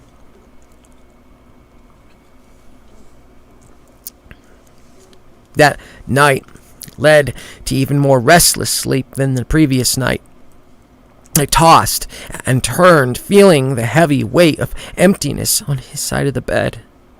Instinctively, I would reach out to touch him, and the cold sheets where his warm body once laid were like a shock to my system. That night, my nightmares returned, but this time I found myself in the mouth of a cave I'd often visited as a child. It was cold and damp, and there was a tinge of iron in the usually musky air. In my hand, I had a pair of scissors, and I could hear muffled noises coming from deeper in the cave. I crept inside, and in the dim light emanating from the mouth of the cave, I could see my husband tied to a chair. There was blood matted to his hair, and he looked to be unconscious. There was a second chair next to him. In it sat a young woman, probably around 20. She had long, blonde hair that had twigs and leaves scattered through its knots. There was tape over her mouth, and mascara stained her cheeks as her tears flowed freely. Like my husband, she was bound to the chair, her ankles tied to the legs, and her arms were behind her back, strapped to the backing of the chair. As I walked towards them, I reached out to touch my husband's cheek, when the muffled screams of the woman filled the air. I once again awoke with a start. My knees were covered in musky dirt, and my hands were strands of long, blonde hair. I was confused and exhausted, but I didn't have time to focus on my confusion. Even though it was earlier than I typically woke up, I figured there wasn't any point going back to bed. The police had scheduled a press conference that day and asked me to speak at it. Where we didn't have any leads on where my husband could be, they hoped my pleads would either convince my husband to come home or encourage anyone who knew anything to come forward. I spent my morning on the phone with my family, who were trying so hard to give me comfort from half a continent away, but nothing they could say could ease the pain and confusion I felt. I flipped through anger and despair and loneliness and confusion as the day wore on.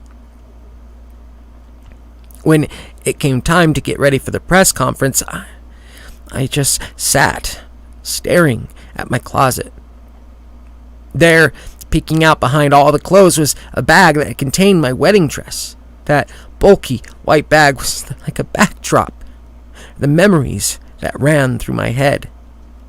All of our dates, our arguments, our plans and dreams kept swirling in my head. In between the painful and bittersweet memories, the image of my husband and that woman in the cave sprang to my mind. I could see flashes of the scissors jutting towards the woman.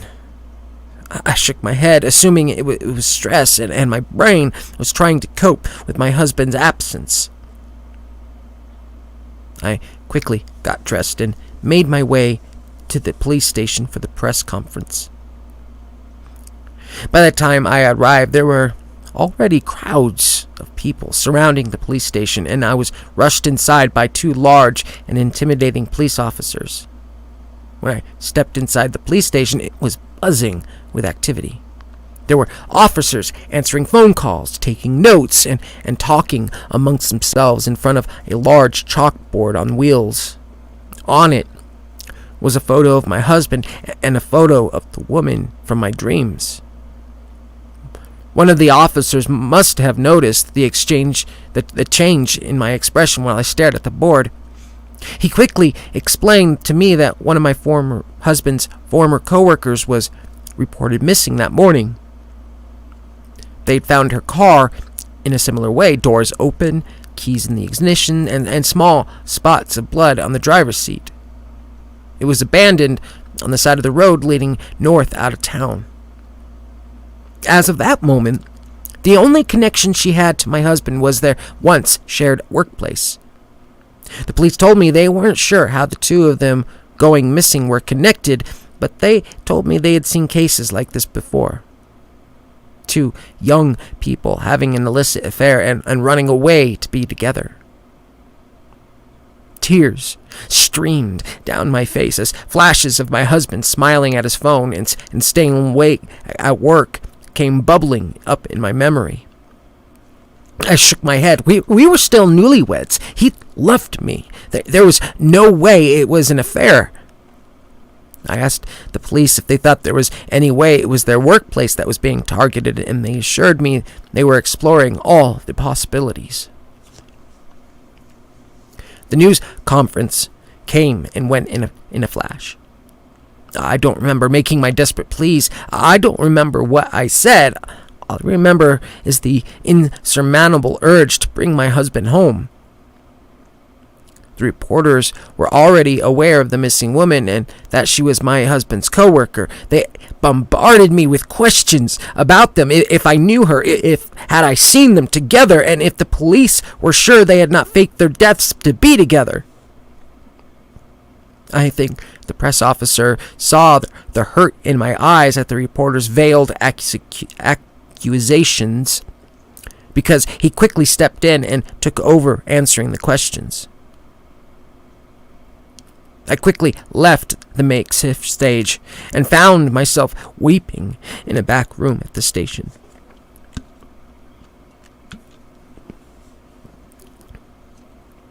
By the time I made it home, I was absolutely exhausted. I crawled into bed and quietly cried myself to sleep. My dreams were different. I was at home, in bed, when I heard my husband come in the front door. He silently crept into the bedroom and started undressing. I could see the grease and oil stains on his clothing from his friend's car. He must not have noticed I was awake. His phone buzzed as he was changing, and after checking it, his face went red with anger. He tossed the phone next to me and stormed off to the bathroom. I looked at the phone before the screen was locked. It was a message from his coworker. It talked about how she was planning on telling me the truth. I woke up from my dream, crying. Over the days, I had been doing research on missing persons and the support for their families. One posting I saw online stressed you'll go through a ton of different thoughts, and sometimes your mind gets so stressed you'll start thinking of and dreaming of what you would feel would be the worst scenario. I guess my mind thought the worst thing that could have happened was him leaving me for another woman. I spent all day hanging up flyers and going to his normal hangout. No matter what my mind wanted me to think, I wasn't willing to give up on James. I felt like everywhere I turned, I would see him out of the corner of my eye. When I got home that night, there was a police officer waiting for me. They asked me if they could collect his laptop to look for more evidence. Without a thought, I let him collect it. As he was leaving, he noticed some blood drops on the carpet and asked me about them. I told him I must have cut myself at some point because I don't know or remember how they got there. He gave me a hard and cold stare before leaving with my husband's laptop. At this point, I was starting to get worried. There was that night I woke up covered in blood, then in the mud, and now there was mystery blood drops on my floor. I resolved to use my phone to record my bedroom at night.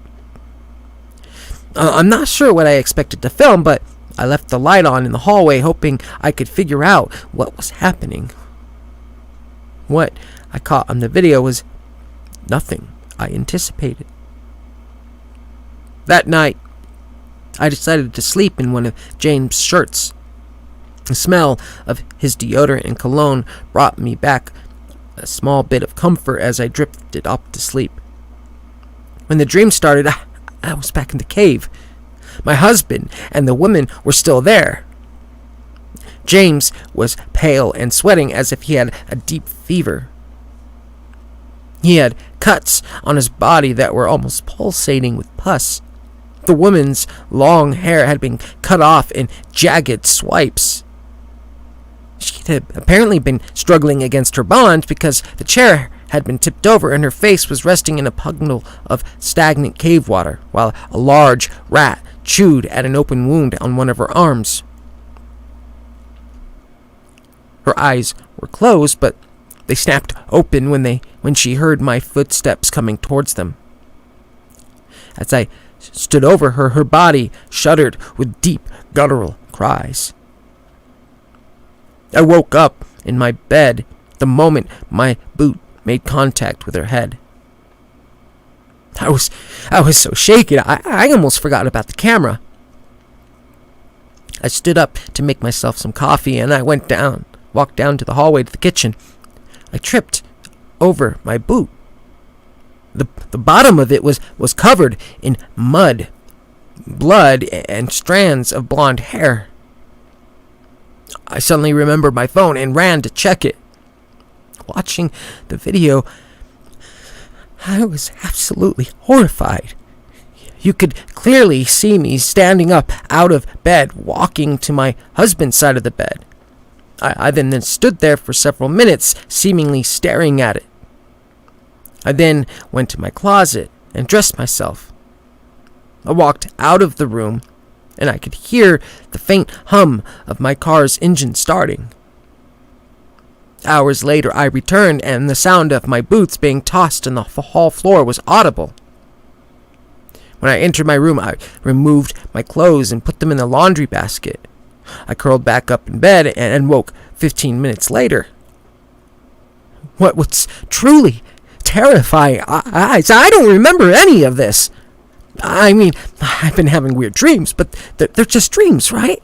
I did some research on sleepwalking, and apparently extreme amounts of stress can cause you to suddenly start sleepwalking when you have no history of doing it. It's not uncommon to go through some sort of extreme trauma and then begin doing things in your sleep that you normally wouldn't. Could the sleepwalking and the weird dreams be a byproduct of my pain? Could it be the overwhelming feelings of loss and guilt over my missing husband? I decided I wasn't going to play any guessing games. At some point in the shuffle of reports and questioning, one of the officers on my husband's case had given me a business card for a local psychologist.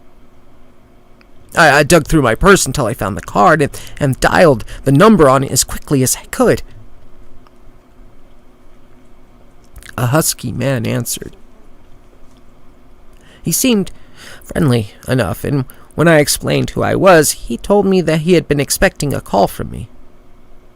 Apparently, he had had a cancellation and was able to squeeze me in for an appointment this afternoon.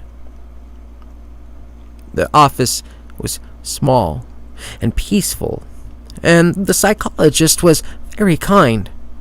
Since this was our first meeting, he spent more time going over what to expect from seeing him and getting to know me than he did addressing the elephant in the room. He thought he knew why I was there.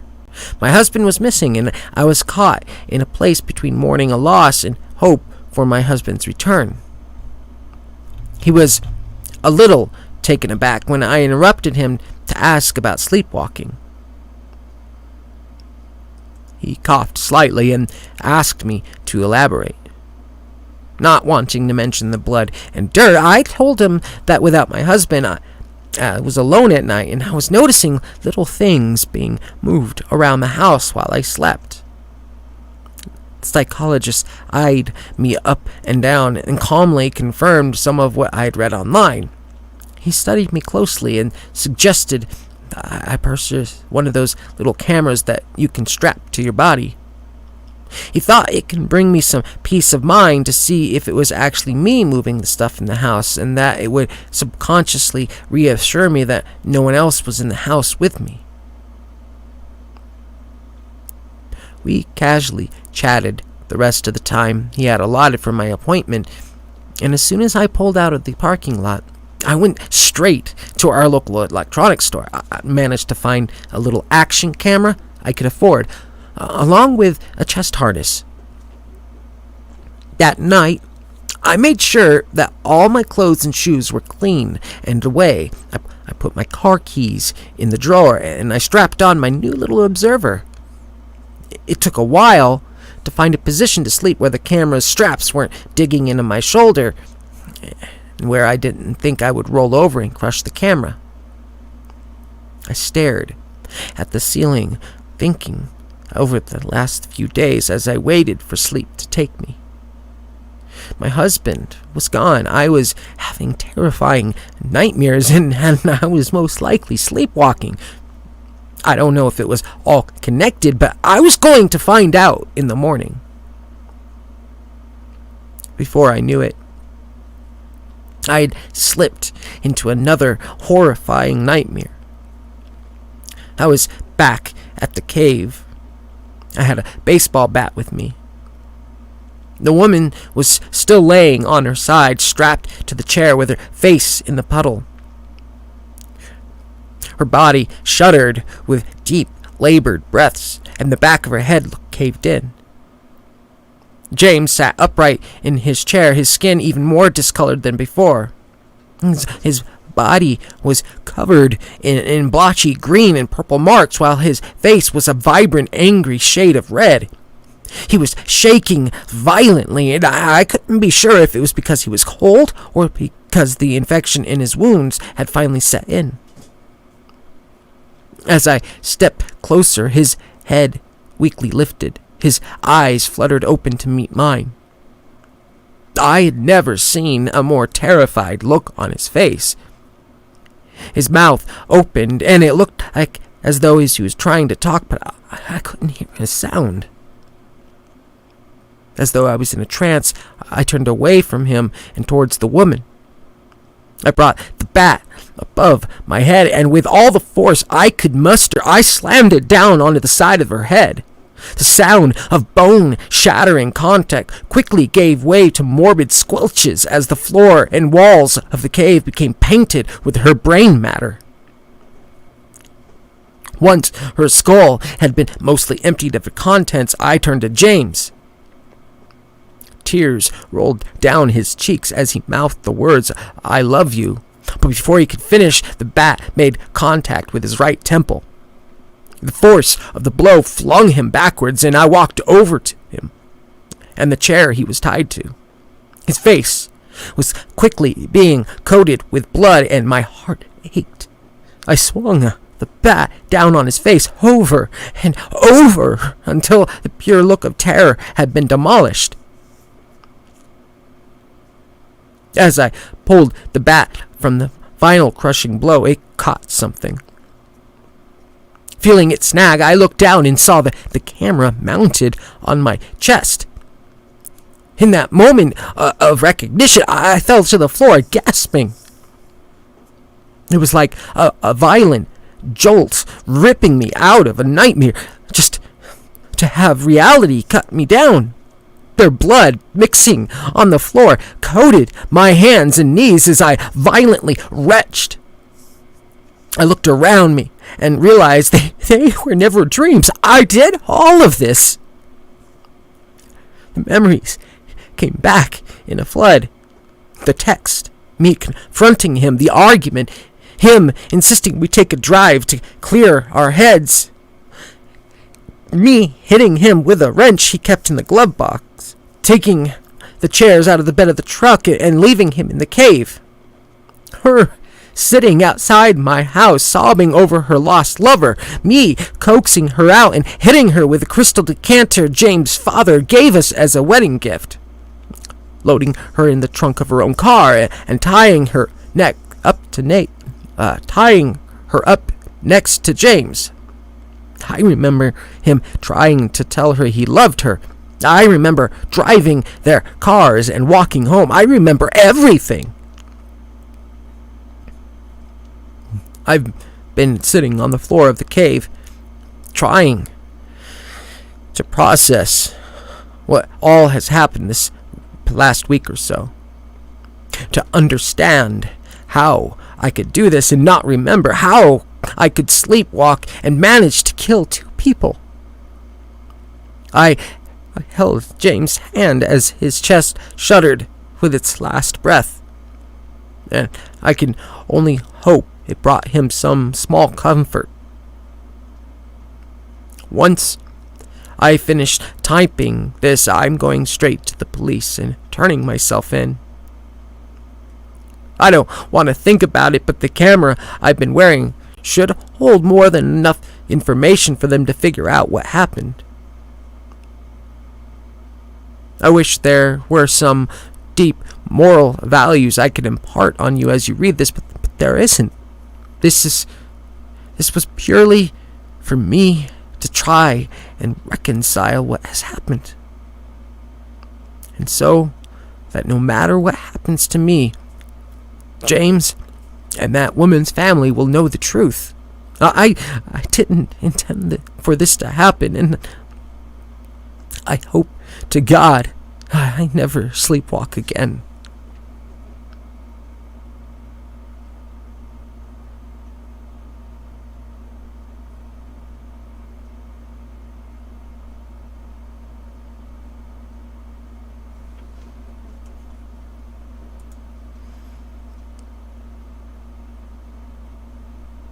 Damn. That was very well written.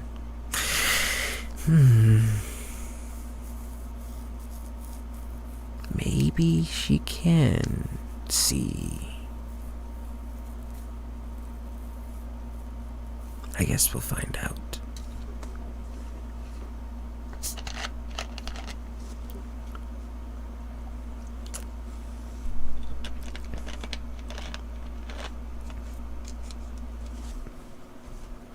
The next stories that I have,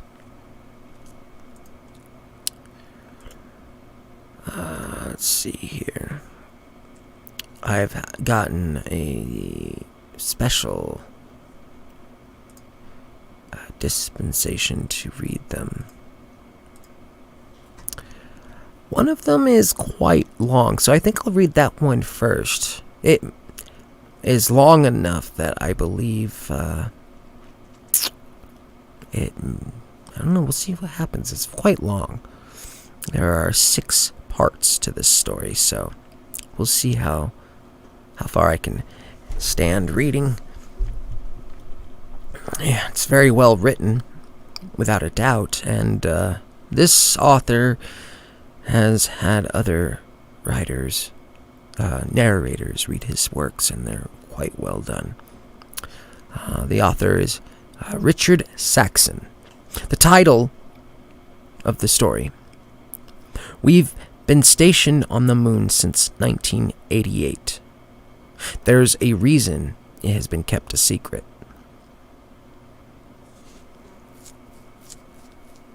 I'm gonna have a drink first before I start reading, and then yeah, I'll get started.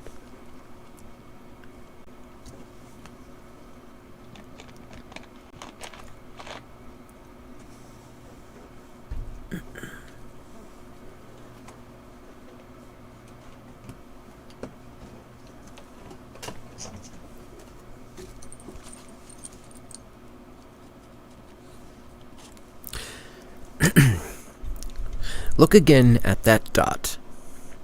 That's here. That's home. That's us. On it, everyone you love, everyone you know, everyone you've ever heard of, every human being who ever was lived out their lives. The aggregate of their joy and suffering, thousands of confident religions, ideologies, and economic doctrines. Every hunter and forager, every hero and coward, every creator and destroyer of civilization, every king and peasant, every young couple in love, every mother and father, hopeful child, inventor and explorer, every teacher of morals, every corrupt politician, every superstar, every supreme leader, every saint and sinner in the history of our species lived there on a mote of dust, suspended in a sunbeam. Carl Sagan.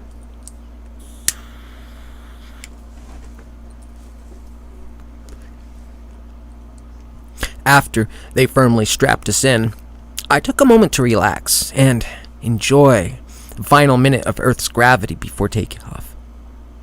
The rookie in the seat next to me looked worse for the wear, with pearls of sweat covering his pale face.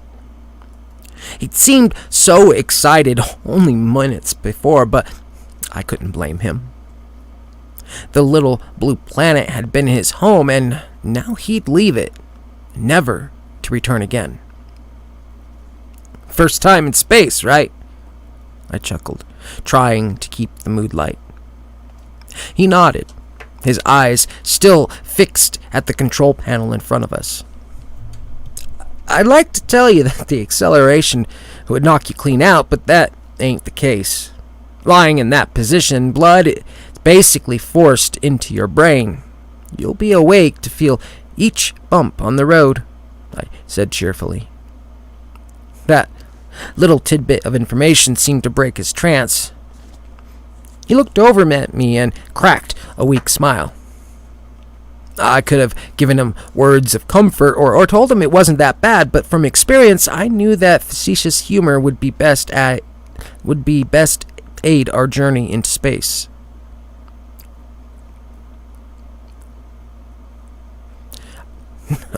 I'm not worried about the takeoff, he said.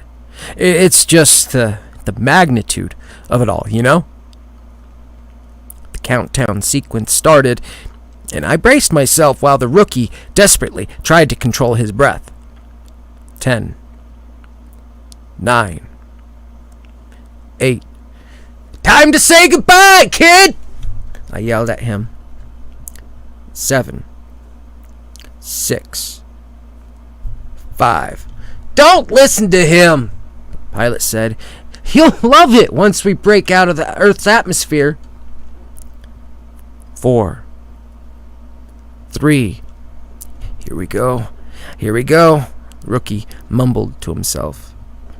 2, 1. The shuttle shook violently, rocking us back and forth in our seats. The rookie kept his eyes firmly shut in anticipation, with his arms firmly clenched on the armrests. Before long, our spacecraft had taken off from the ground and started shooting up towards the vast sky above. It was a slow start as the engines worked their way towards maximum acceleration. It was an intense feeling of both horror and excitement as our bodies tripled in weight, firmly locking us into our less than comfortable chairs. From takeoff to space itself, about 9 minutes would pass. Each one would feel like an eternity on its own as the shuttle accelerated from a standstill to 17,500 miles per hour. Observer, you have cleared the tower, Launch Control notified us over the radio. Appreciate the info. I didn't realize we'd start flying, the pilot joked as he looked over the control panel, making sure none of the warning lights had greeted us with their flashing alarms. As far as the works on the ground were concerned, we were on a routine mission.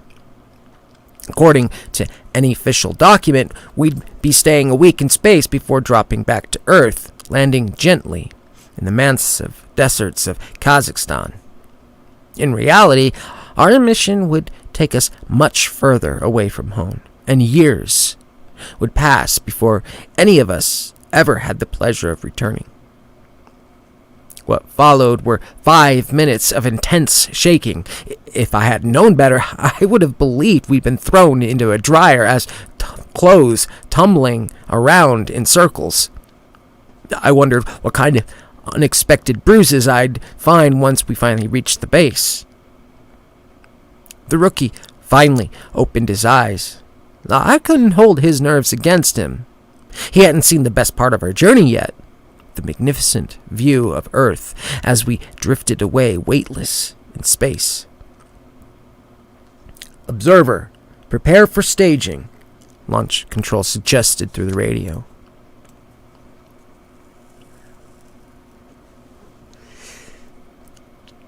With that message, we were launched forward in our seats, noses pressed hard against the smooth glass of our helmets, almost touching the control panel inches ahead. A loud clunk sounded through the shuttle as the strap-ons finally detached from our ship, and the secondary boosters were activated. Minutes later, we entered orbit, and the three of us finally relaxed while we awaited the third stage. Being free of Earth's harsh gravity was a strange sensation. As a larger man, it made me seem so insignificant, as if my mass meant nothing against the empty vacuum around our shuttle. It felt like falling, except there was nothing left in the universe to fall against. Total freedom. "Hey, Daniel, check it out!" Pilot said as he let go of the checklist in front of the rookie. There it hung, gently rotating in a weightless state, only seconds before the third stage would begin, officially starting our journey towards the moon. As we left our payloads behind, the escape tower was jettisoned out. For the first time, we had an unobstructed view of the infinite darkness ahead of us. Millions of stars greeted us with their full glory. Without the filter of Earth's atmosphere, we could see as far as space reached. There, in the distance, hung a white celestial body, seemingly small and insignificant.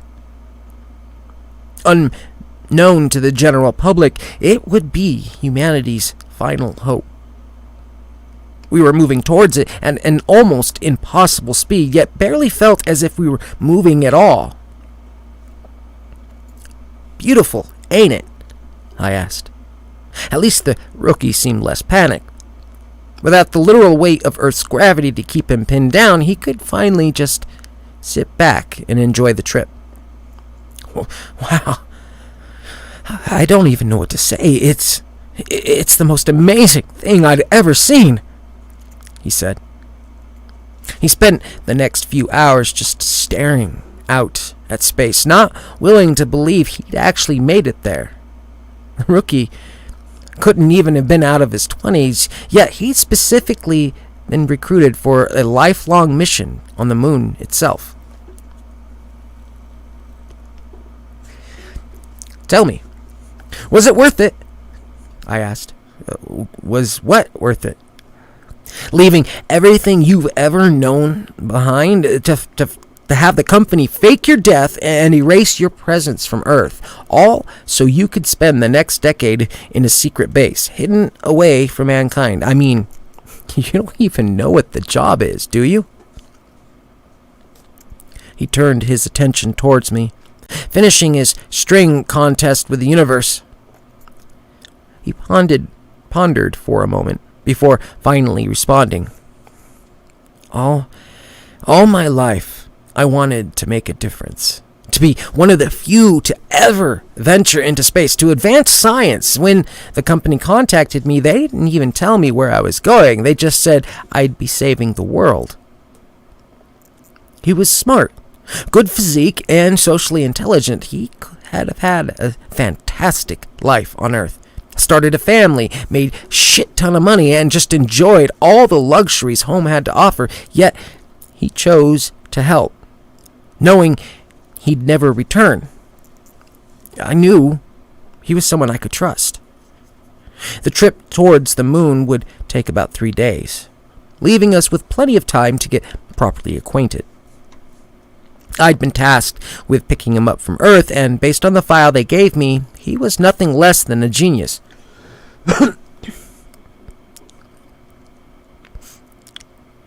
Sleeping in space is oddly comforting. There's no uncomfortable positions when floating, without ups or downs, no lumps to lie on top of, no need to roll around.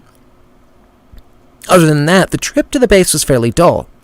The planet we'd left behind faded away into the distance, turning into a little pale dot. The base we were heading towards had been named Ares. It was a massive construction on the dark side of the moon, out of view from people back on Earth. Ares was the greatest creation of mankind, one kept hidden for decades, known only to the 200 people living there and a handful of people situated back on Earth. When there, we had close to no radio contact with ground control. According to command, the less contact we had with Earth, the less likely it was that our operations on the moon became public knowledge. As we were taken in by the moon's orbit, we started hearing static feedback. Before long, we'd be in contact with Ares itself. "This is Observer 108 to base control. Do you copy?" Pilot asked. "Greetings, Observer. This is base control. We read you loud and clear. Station 7 is ready for docking. Get ready to initiate landing sequence." I pulled out another checklist while the pilot flicked around the necessary switches. Within a minute, we were approaching the docking station. The landing was smooth, and once the airlock opened, we finally got a chance to stretch our legs. We were immediately greeted by a decontamination crew and ordered to change out of our sweaty undergarments and into more suitable uniforms. "It's been a pleasure, Rick," the pilot said to me as we parted ways. It was time for the rookie's initiation into the system. I brought him to the sectional office, looking for his instructor and guide, Jennifer. "Rick, how you doing?" Jennifer asked as she stepped out of the office. "I don't see you around Section 7 very often." "Just bringing you our nearest scientist. Mind if I stick around? Make sure you don't go too hard on the kid." She smiled and gestured for the both of us to follow her through the narrow halls of Section 7 as she explained protocols and rules around the compound. It was an impressive construct. A station big enough to comfortably house hundreds of people, in addition to the countless laboratories, workstations, and massive common areas for large amounts of downtime. The fact it had been kept hidden for so long was almost an impossible feat on its own, one that had piqued Daniel's interest. Mind me asking how and why this has been kept secret for so long? Jenna smirked. It was a question inevitably asked by each newcomer, one she knew exactly how to answer. "Ever heard of the Manhattan Project?" she asked. "Yeah, the race to build an atomic bomb back in 1939? Daniel responded confidently. 130,000 people working together to create the most destructive weapon in human history, divided into hundreds of sections, each working on their part of the bomb to be dropped over Hiroshima and Nagasaki. Out of those 130,000 people, only about a couple dozen knew what the project would result in. The rest were kept in the dark, unknowingly causing the death of countless people.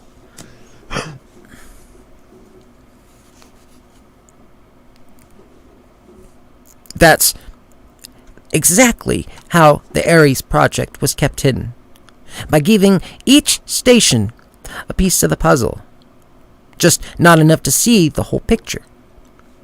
I always loved listening to Jennifer's speeches about the Ares project. The look of surprise and amazement as they realized the magnitude of the situation. But one final piece of information still strayed away from Daniel's knowledge. "So, what exactly are we doing here?" he finally asked. Before Jennifer got a chance to explain, the speaker system emitted a loud and jarring message. "Security office. Calling Richard Fender. Report to Section 9 immediately." Jennifer and Daniel looked at me questioningly. Sorry, I'll catch up with you later," I said as I started rushing down the hall. The act of running on the moon is a peculiar experience. With only 1/5 of Earth's gravity, you spend more time gliding through the air before each step hits the ground. In a way, it feels like flying, and you can reach speeds higher than what would be possible back home. On the other hand, without ground contact, it's hard to maneuver around corners, which is why Ares had been built almost exclusively with straight hallways.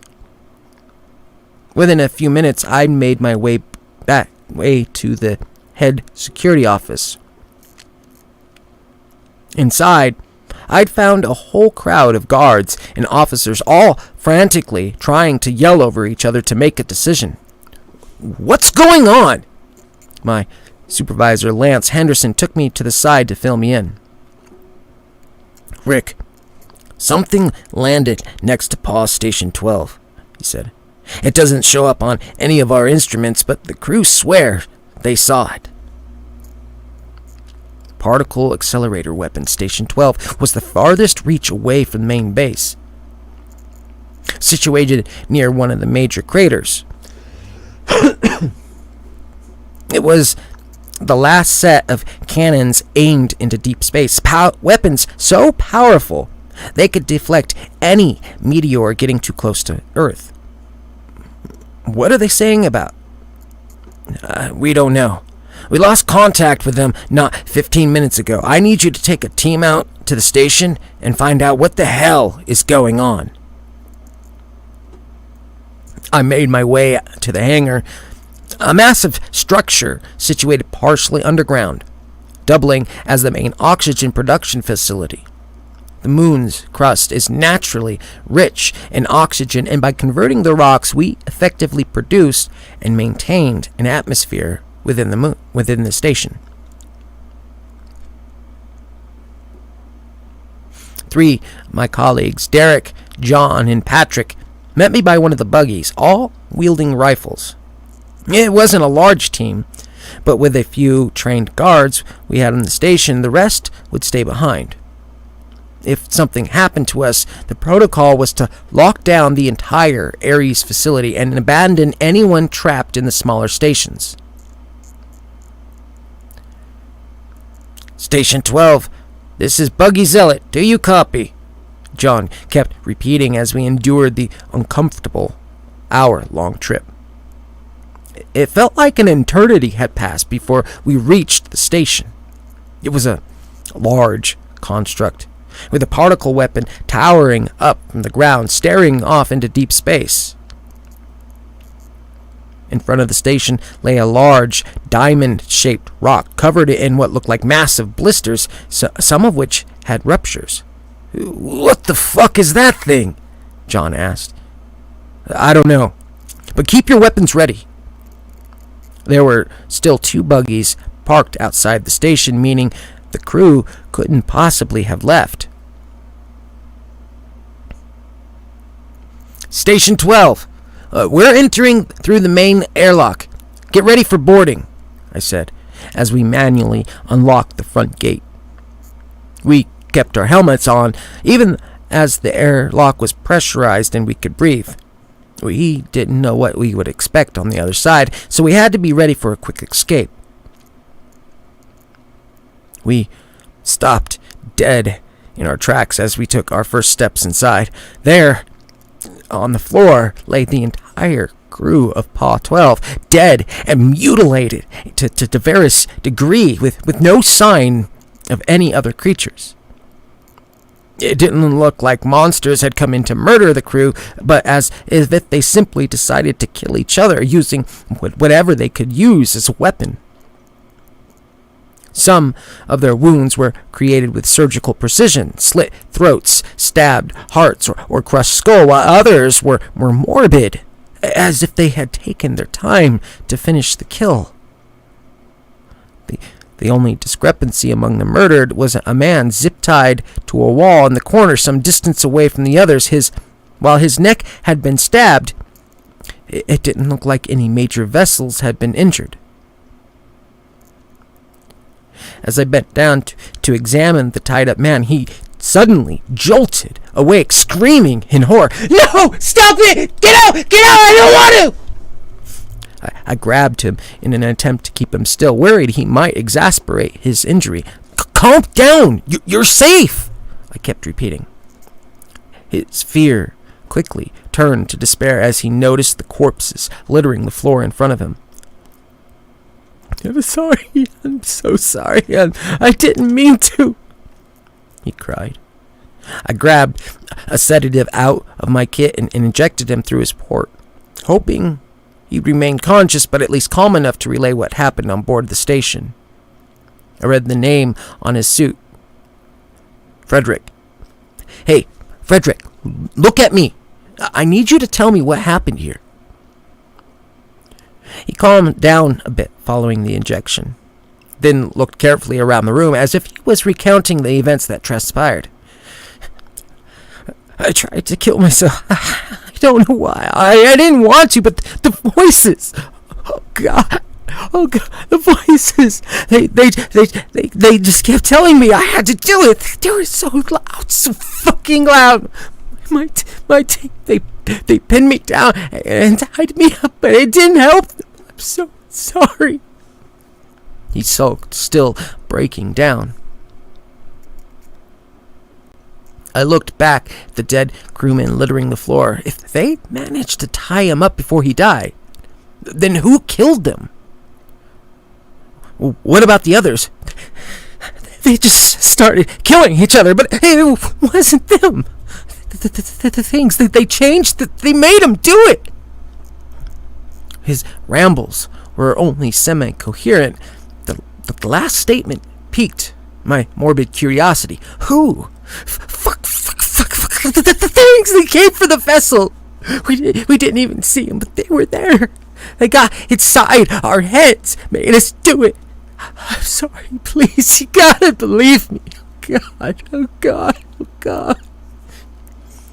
He kept rambling for a few minutes. I gestured for Derek to put him to sleep. He'd only make things worse by panicking. If we stood even the slightest chance of bringing him back safely to the station, he had to be put out. "Don't worry, Frederick. We'll get you out of here, I promise." Within a minute, he was out. We brought in a stretcher to carry him out. The rest of the crew were a lost cause, too destroyed to even fit into their suits. We had no choice but to leave them behind. We boarded our buggy and immediately got a transmission for the main bases. "Buggy Zealot, do you copy?"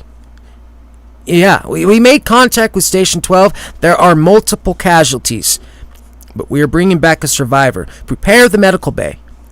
Buggy Zealot, we've lost contact with Station 4, 6, 8, and 9. We are reading multiple heat signatures on the surface. Return to Ares immediately." "Wait, what the fuck is happening?" There was a brief pause while I waited for the next transmission. "Ares, are you there?" Then they said the words I had dreaded the most since I was assigned to the project. Simple sentence I thought was years away from ever coming true. "They're here."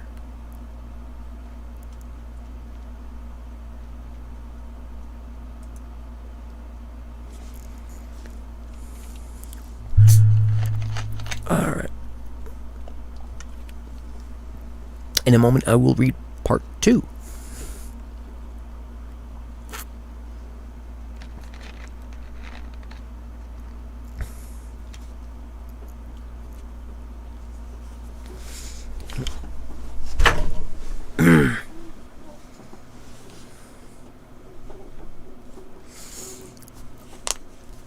Alrighty.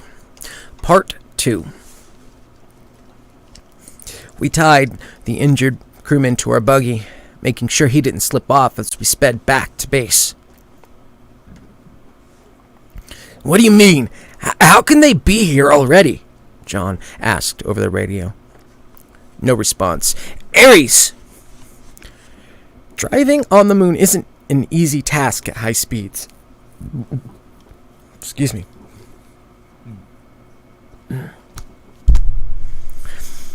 Had a bit too much of the snacks. Alright, continuing. Driving on the moon wasn't an easy task at high speeds. With the craters It was a bumpy ride, and the ever-present dust increased the risk of sliding as we maneuvered toward the base.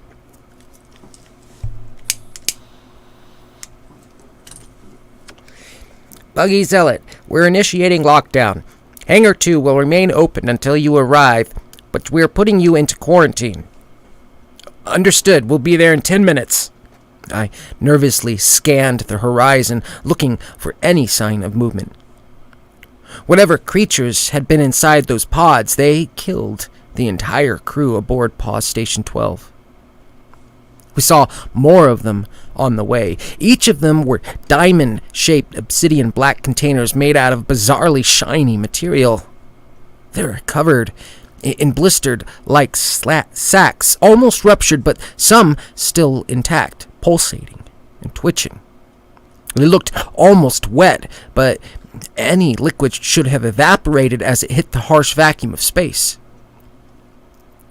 We parked the buggy outside the hangar and lifted Frederick into one of the service airlocks. On the inside, we were met with the blaring sound of an alarm and a set of isolation capsules for each of us. On the other side of the airlock stood my supervisor.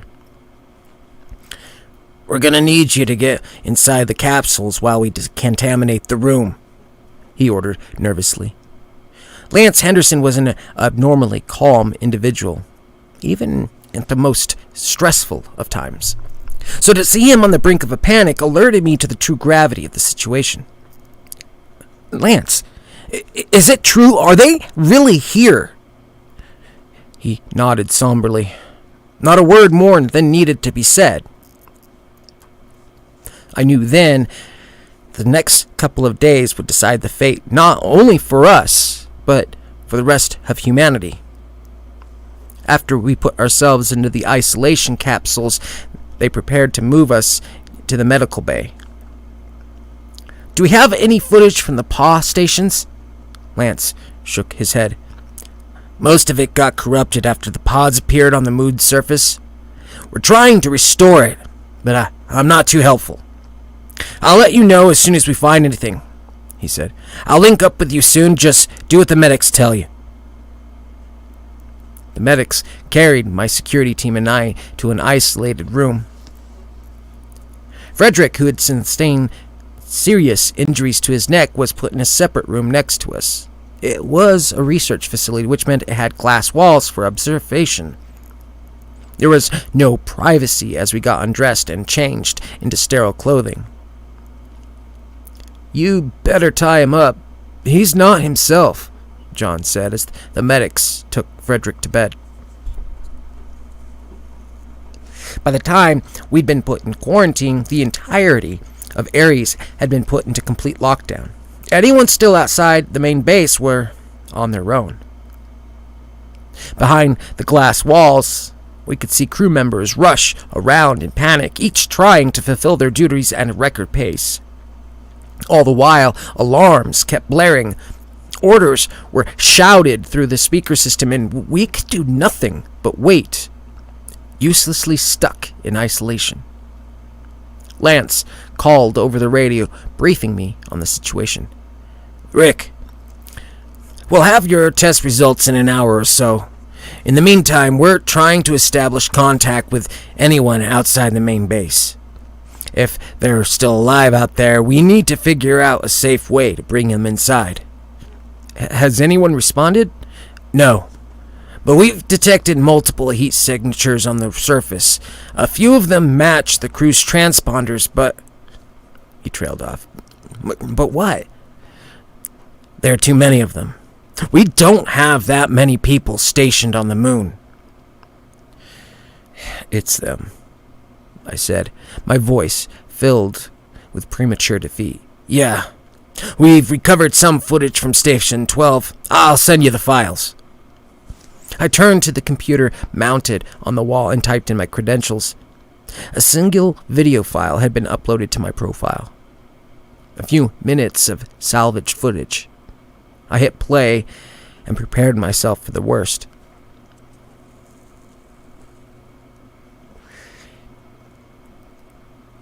What greeted us was an overhead view of Station 12's interior only an hour before we entered. The crew relaxed in their leisure area, joking around, waiting for their shift to end. I immediately recognized Frederick standing in the corner. Oddly quiet, he seemed to concentrate on something not visible to the camera. "Hey guys, you hear that?" The crew fell silent on them. All of them listened intently to their quiet surroundings. "Hear what?" "I don't know. It sounds like..." Without finishing his sentence, Frederick grabbed a pen from a nearby table and started stabbing himself in the neck, blood gushing out from the room, and the crew immediately rushed to pin him down. "What the hell are you doing? Stop that! Let me go! I need to do this!" Frederick yelled in protest. "Get the damn zip ties! Boss, there's something outside! What are you talking about?" After tying Frederick to the wall, the crew gathered to stare out the minuscule window, all of them in shock of what they saw. After a minute of disbelief, their boss grabbed the radio to alert Ares of the unidentified object. "Ares, this is Pause Station 12. We found something on the moon's surface. I don't think it's of lunar origin." In response, only static could be heard. "Fuck! The radio's cutting out. Robbie, would you check the connection?" Without responding, the crewman walked over to his boss and stabbed him with a screwdriver. One of the others lifted his weapon in a hopeless attempt at de-escalating the situation. "Drop this fucking screwdriver!" he ordered. But instead of helping, he turned his weapon on himself. Looking confused, and without hesitation, he shot his own leg. The rest of the crew scattered in disarray, some trying to help their boss, while others wanted to grab the gun from their coworker. The man with the screwdriver had already killed his boss and had turned his attention to himself. He proceeded to repeatedly stab his own abdomen, crying as he did. One by one, they all fell to the same insanity. Within only a few minutes, every single crew member had succumbed to their wounds, all save Frederick, who had been tied to the wall just in time to save his life.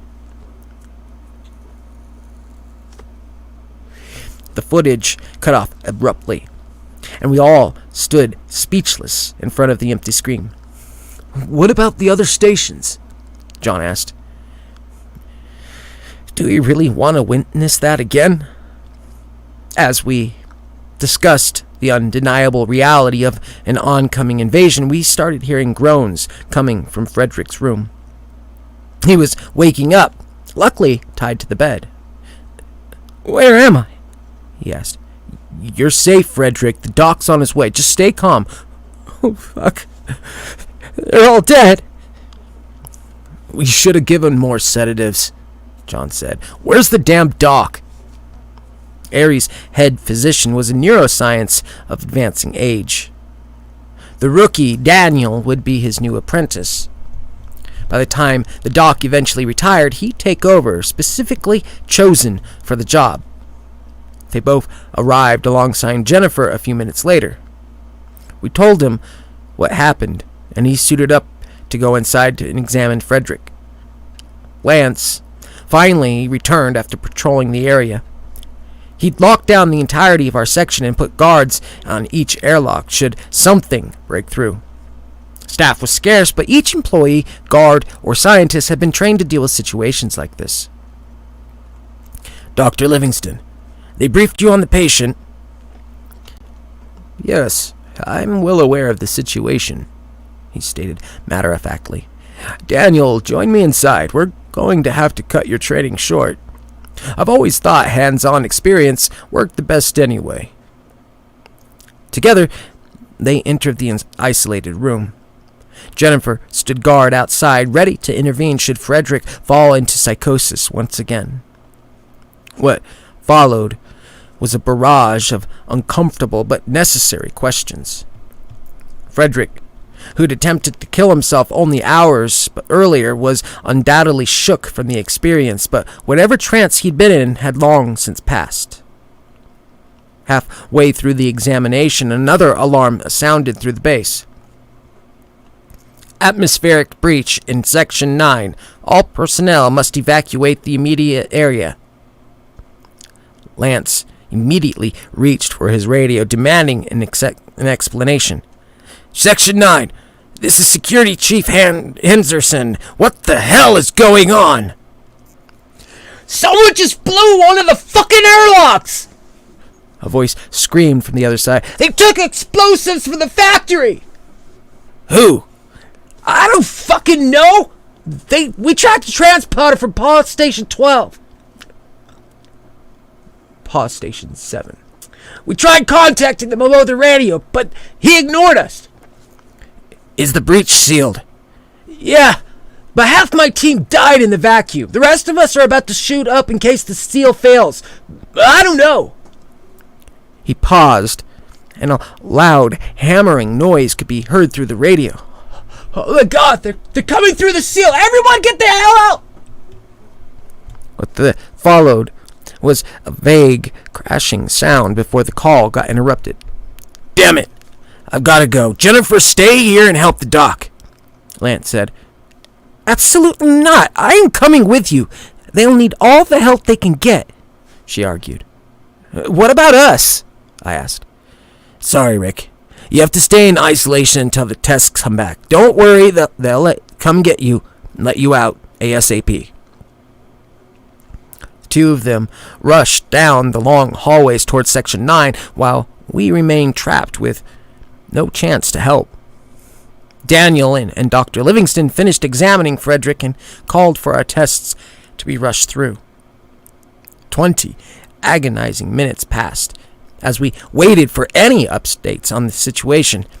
The occasional bang was the only thing keeping us company as it echoed through the outer hull of Ares.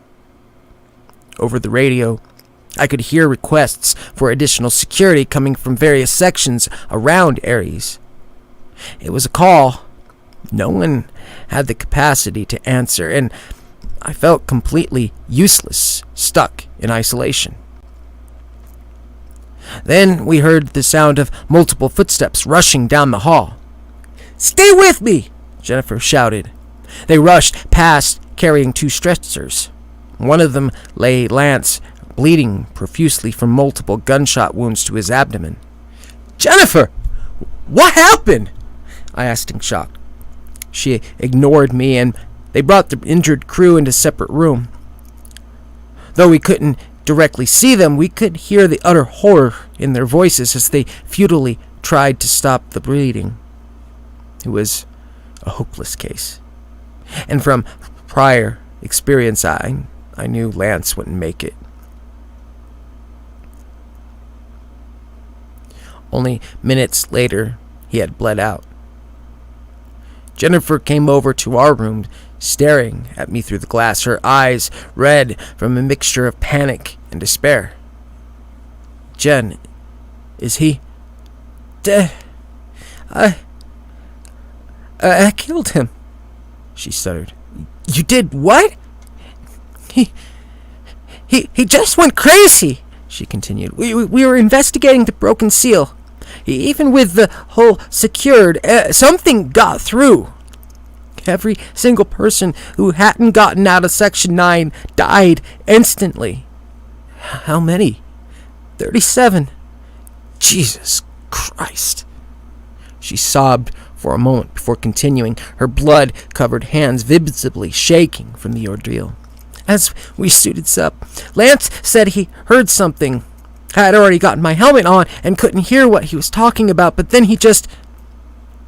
Another loud bang could be heard, followed by an alarm.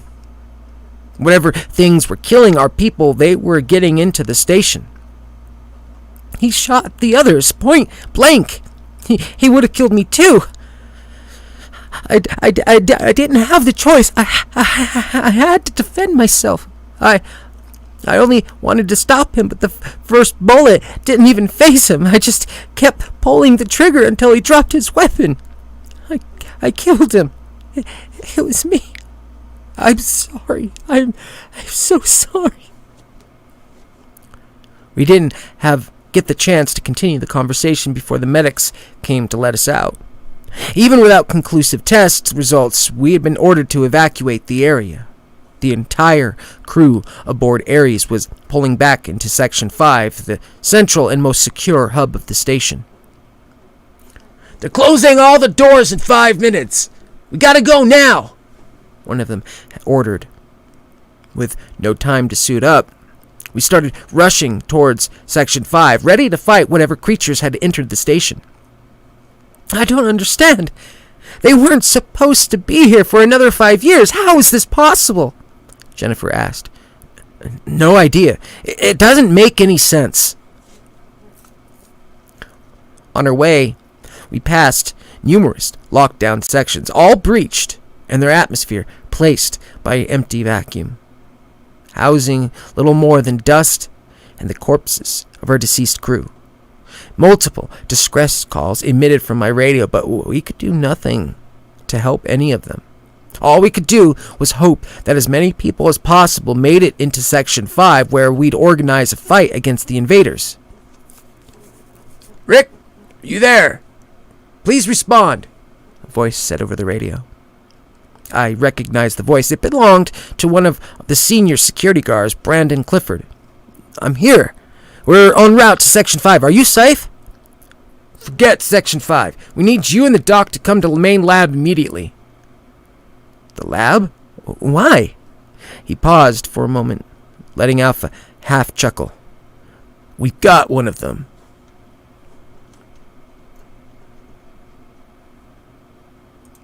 We're going to take a short break, and then we'll get back to the next stage. It'll be part 3, and so talk amongst yourselves. I will be right back.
And I am back. Seems all the patients have calmed down significantly, so clearly my point got across.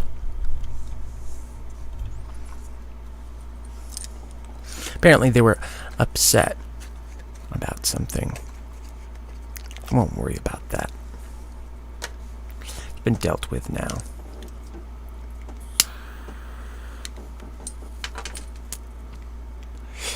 Okay, so on to part 3. I see Kayla's arrived, so welcome, Kayla.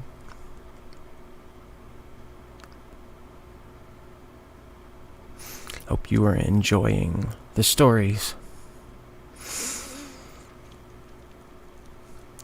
Alright, let's get started. At trillions of dollars spent, Ares had been the most expensive project ever undertaken by mankind. It made the cost of the International Space Station seem like pocket change in comparison, but for its purpose, it was worth it. Our goal had been simple: to save humanity from an inevitable invasion, one we'd foreseen since the early 70s, one we'd spent decades preparing for. Despite our best efforts, it had taken the invaders a few hours to shut us down. In one fell swoop, they'd shut down our entire pod defense grid, killed more than half our crew. Next on their list was Earth. Brandon Clifford had already gathered a team of doctors and engineers at the laboratories in Section 3, but with half the station occupied by vacuum, getting there would be a challenging task. Rather than crawling through the separate ventilation system, we suited up and traversed directly through the locked-off sections. Weapons in hand and eyes peeled for enemies, we slowly made our way towards the lab, praying that the dead alien could provide us with the answers we so desperately sought. "So, they killed it, right?" Jennifer asked. I surely hope so. I doubt we'd have means of interrogating it," I responded. "Besides, it's time for payback.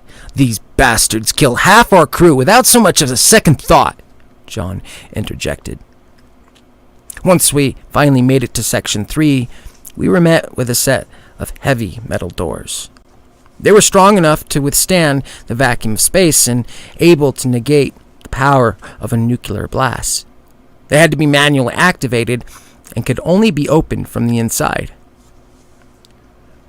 "Brandon, you in there?" I asked over the radio. "Rick?" "Yeah, it's me. I got my security team with me. Would you please open the damn door?" An airlock separated the lab from the rest of Section 3. It had been built in the early stages of Ares' construction and functioned more as a minuscule station than part of the main project. Luckily, it had been able to maintain an atmosphere despite the many breaches. It was a massive, dome-like structure divided into several micro-labs.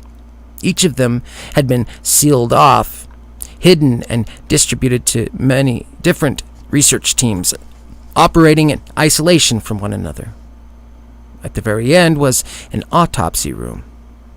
It had been used to study the effects of low gravity on the decaying human body, but now it would be a place for alien dissection.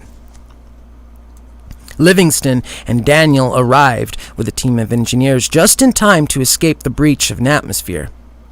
Whether they liked it or not, they were trapped in the laboratory without enough suits to bring everyone out. Brandon met us by the entrance. He sustained a massive gash to his face, rupturing his left eye and covered by a crude bandage. He guided us towards the autopsy room. In one of the corridors, I noticed a pile of corpses. Well, I didn't personally know them. I recognized them as the lab's maintenance crew. What happened to them? "I was escorting Dr. Livingston as an assistant over here, making sure none of the invaders got them. As we got here, one of the crewmen complained about a loud noise. Before I got the chance to question him, he just pulled out a knife and slashed me across the face. I tried to get away, but he stabbed his co-workers, and I had no choice but to shoot him. And the other two? I said as I gestured to their gouged out eyes and slit throats. They just dove in for the knife and started mutilating themselves. I couldn't stop them, he responded soberly. It wasn't until the adrenaline hit me before I noticed the fucking creature standing in the hallway. I can't even explain it. It just, have a look at the thing.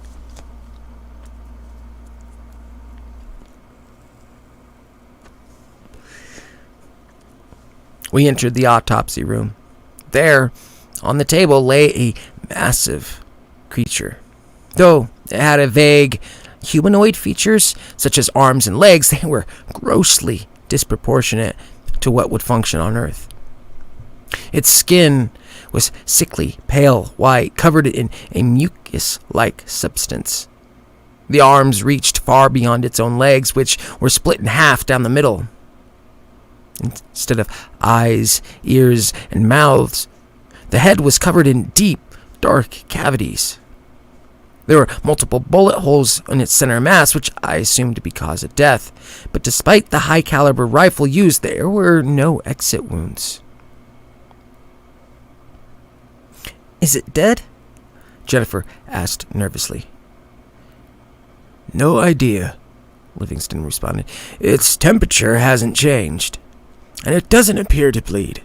Our only comfort is it doesn't show any kind of responsiveness."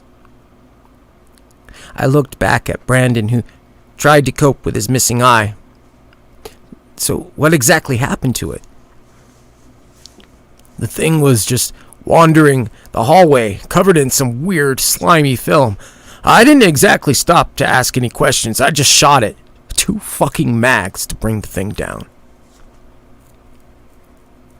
I took another glance at the bullet holes. The injuries looked oddly clean, and the bullets inside had seemingly vanished, as if this creature had simply digested them. "What do you think, Doc?" Brandon asked. He mumbled something to himself. "It's remarkable creature. I have my theories, but I need to open it up to be sure." "Then what are you waiting for? Do it!" Brandon firmly suggested. "Don't be ridiculous. This is not something you can just cut open with a scalpel. Its skin is too powerful. Besides, we're going to scan it first."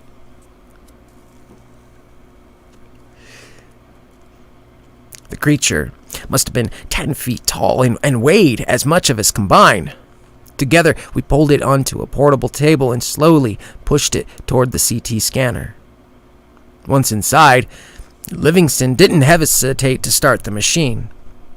A loud, whirring sound could be heard as the machine started taking pictures. "God damn it!"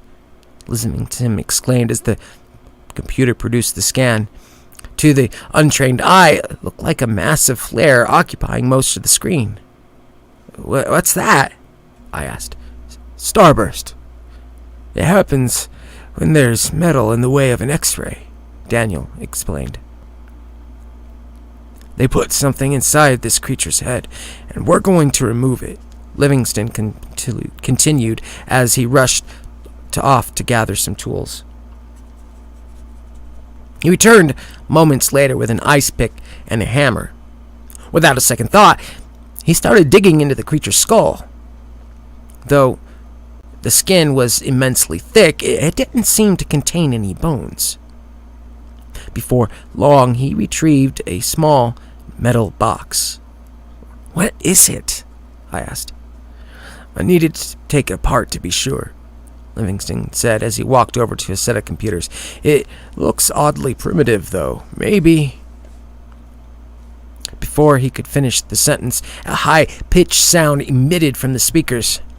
We fell to the ground, clutching our ears in agony. Brandon, without thinking on his feet, ran over to grab the device out of Livingston's hands. He threw it on the ground and started stomping on it. As the metal box shattered, the sound finally stopped. "You idiot! Why would you do it?" "Why? 'Cause it was fucking loud!" Brandon shot back.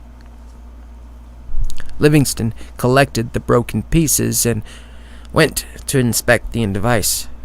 In the meantime, Daniel proceeded to repeat the CT scan, this time without any interruptions. We waited impatiently while the machine circled around the lifeless creature, slowly producing a picture I didn't have the proper education to comprehend. "Wow, that's incredible," Daniel mumbled to himself as he looked over the alien. Livingston joined him, and together they threw around a plethora of medical jargon none of us could understand. After a few minutes of discussing the creature's anatomy, they started to look worried. They rushed to the radio, quickly disconnected it, then before silencing every speaker in the room. "Turn your damn radios off," Livingston ordered. The lab was plunged into deafening silence, and we all waited for a logical explanation from the doctors. "Sound! That's how they do it," Daniel said, with a weird mixture of excitement and horror in his voice. "Sound? That's how they put people in the trance. They delude people into killing themselves, and those things around them appearing as voices inside their heads," he continued. Livingston kept studying the device, desperately trying to figure out its purpose. "It's a transducer," he suddenly said. "It converts sound to radio waves. It's probably how they communicate in the vacuum. It also means they'll be able to hijack our own communication channels." "Do you think we could use it against them?" I'm sorry, I misread that. "Do you think they could use them against us?" He nodded. "These things, they're unlike anything found on Earth. They don't have a centralized nervous system, nor do they need a heart to pump blood through their bodies. If anything, they resemble insects more than mammalian life, except every vital organ seems to be diffused throughout their entire mass. That's why it's so hard to kill them. The only effective thing to fight back with would be fire." He paused, looking over the creature once more. "We have to freeze it. Make sure it doesn't wake up." We lumped the creature onto a table and started pushing it towards the freezer. It could bring things down just a few Kelvin away from absolute zero, a temperature that could keep even atoms from moving around. "We need to warn the others," Jennifer said. "Send out a warning to Section 5, but keep it brief." As we attempted to push the creature into the freezer, I noticed it twitch. Before I could even warn the others, Brandon just froze in place. "No, no, no, no, no, no, no, no," he kept repeating. The alien moved again, not strong enough to get up, but clearly not dead. "It's in my head! It's in my head! Get it out!" he yelled as he lifted his gun to his temple. I dove onto him, trying to pin his arm down. In the process, he accidentally fired off a round which ricocheted off the ground and hit Livingston in the leg. As I tried to subdue Brandon, the other two guards fell into insanity. With little hesitation, they grabbed whatever sharp objects they could find and started hacking away at their own bodies, quickly bleeding out. Brandon knocked me off, but the gun had slid too far away for either of us to reach. Rather than fight him, I grabbed a nearby bottle of isopropyl alcohol and drenched the alien in it. Before anyone could stop me, I ignited the alcohol and set the monster ablaze. Despite being on fire, it didn't let go of the grip it had on our crew. Brandon, alongside the engineers, rushed to embrace the burning creature, lighting themselves on fire in the process. The sprinkler system started spouting a mesh of carbon dioxide dry ice, but with the burning crew lighting everything they touched on fire, it hardly helped. Despite our best efforts, the laboratory would soon be gone. In the meantime, Daniel had attempted to stop the bleeding from Livingston's leg, but it proved to be a futile effort. "It's his femoral artery. I can't stop it," Daniel said. By then, secondary measures had been activated to quell the fire. It meant that all the oxygen would be sucked from the lab and then expelled into the vacuum of space. Normally, it wouldn't be a problem, but with the entirety of Section 3 missing atmosphere, it meant we needed to suit up. "We need to get to Section 5 immediately. Jennifer, did you manage to get a hold of them?" "They're not responding," she said in a panic. Not having time to come up with a better plan, I rushed to get suited up with the rest of the crew. We had only 2 minutes before the oxygen levels dropped to fatal levels. "Wait!" Livingston called out. His face had turned pale from blood loss, and I could easily tell he was moments away from death. "You have to disable your radios. It's only a matter of time before they figure out how to intercept our channels. You have to.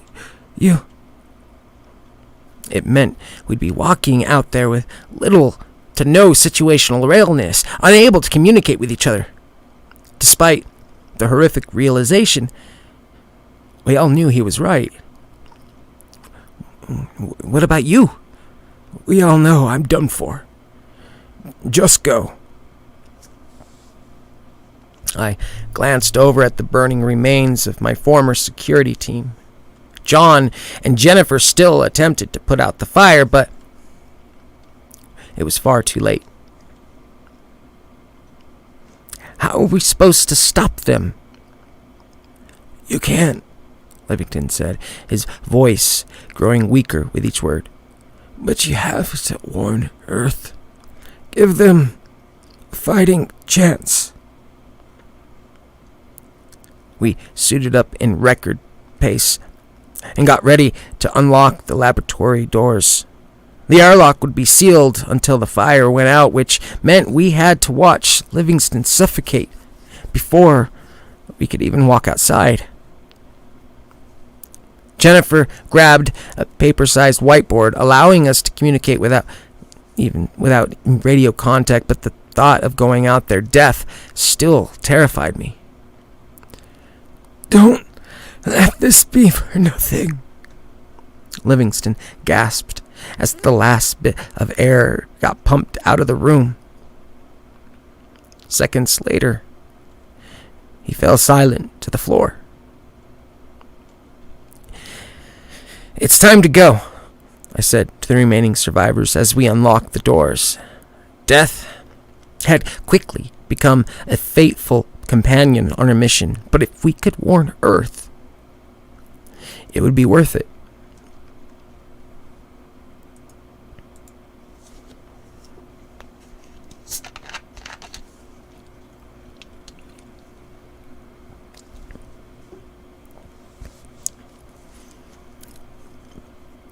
There were a lot of misconceptions when it comes to the agonizing death you'd meet if faced with the vacuum of space.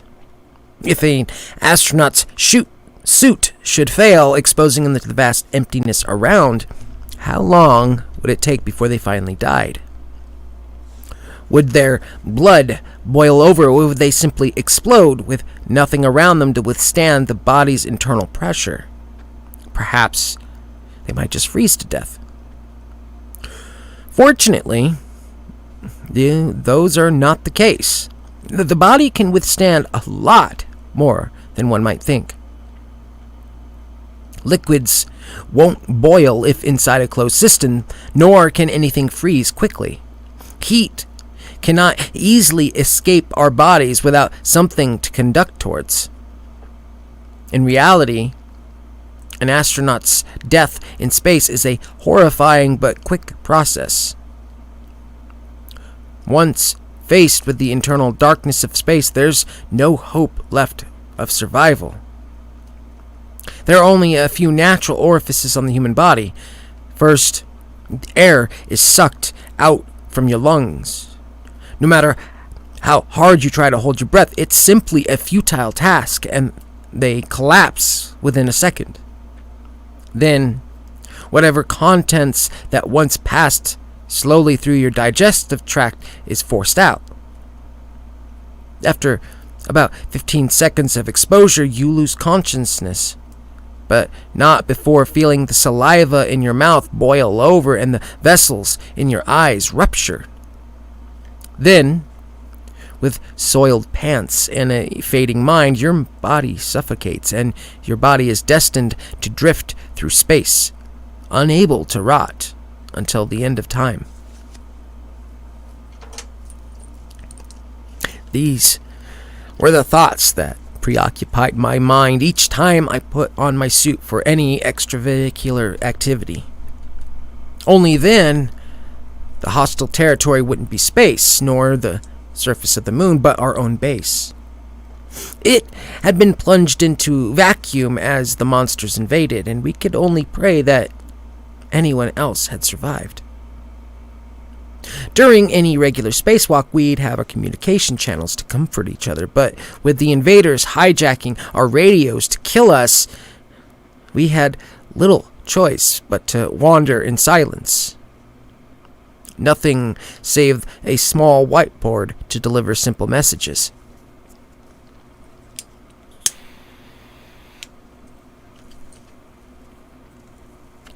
The four of us, rifles in hand, headed towards Section 5.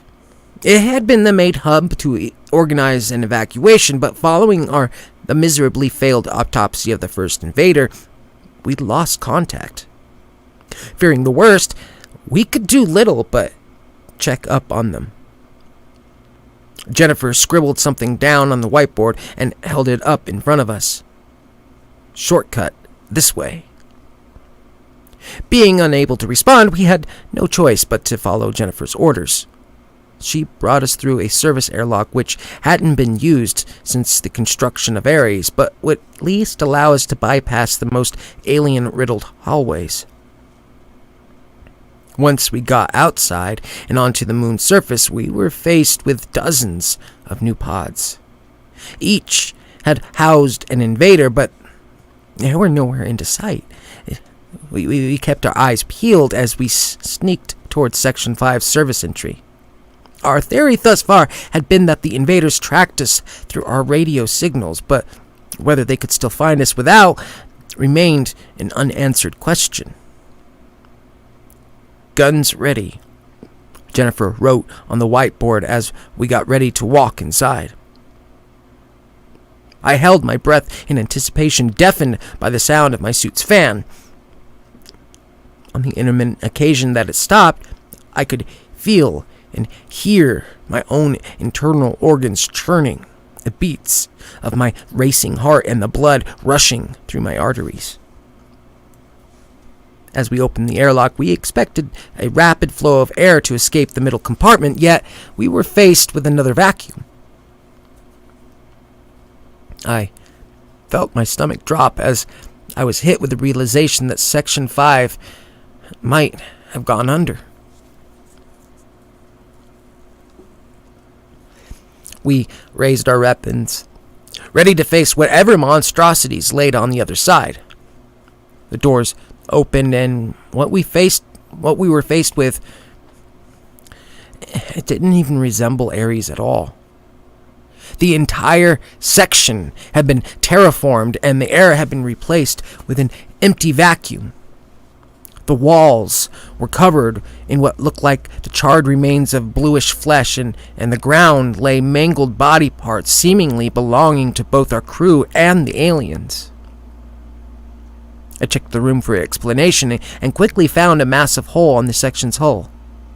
In a last-ditched attempt, someone had blown up the section, hoping to kill as many invaders as possible, but there were no survivors. Despite their heroic efforts, there were still hundreds of invaders roaming the rest of Ares. Jennifer rushed to the central control panel, miraculously booting it up while the rest of us secured the area. Without a single word to mourn our friends and co-workers, we got to work. Our first task would be to contact ground control and alert them to the oncoming threat of utter destruction. Our lives seemed painfully insignificant compared to the fate of Earth. Alas, the few satellites we could use to contact home were either out of range or had been destroyed during the invasion. Without any means of communication, we would have to warn them ourselves, which meant evacuating the station, but before any attempted escape, we had to find any remaining survivors aboard Ares.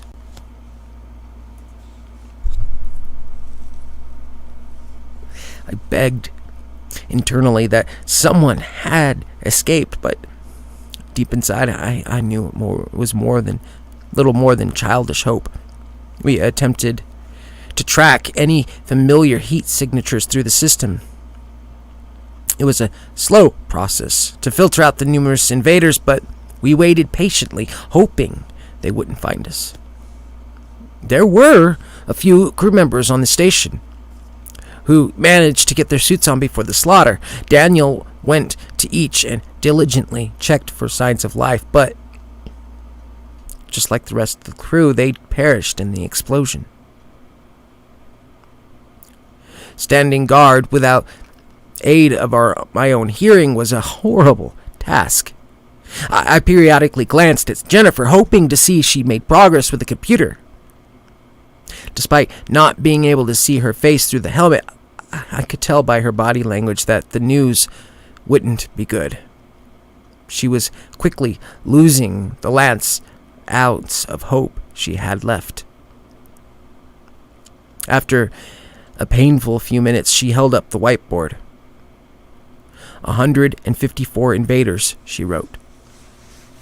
I stared at her in a mixture of shock and awe, not knowing what or how to respond. Instead, I just pointed at the many corpses littering the section, hoping she'd get the gist of my question. She cleaned the whiteboard and wrote a single digit back on it.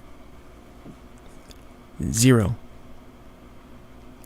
I shrugged as if to ask what our next plan would be. The factory, she wrote in response. The factory had been our weapons testing facility, a few clicks away from the main base. At the time of the invasion, it hadn't been manned for weeks. It was simply a research station used in the rare occasion we actually had to try any new technology. Despite that fact, it had several escape vessels. But what Jennifer wanted with the station remained an unanswered question.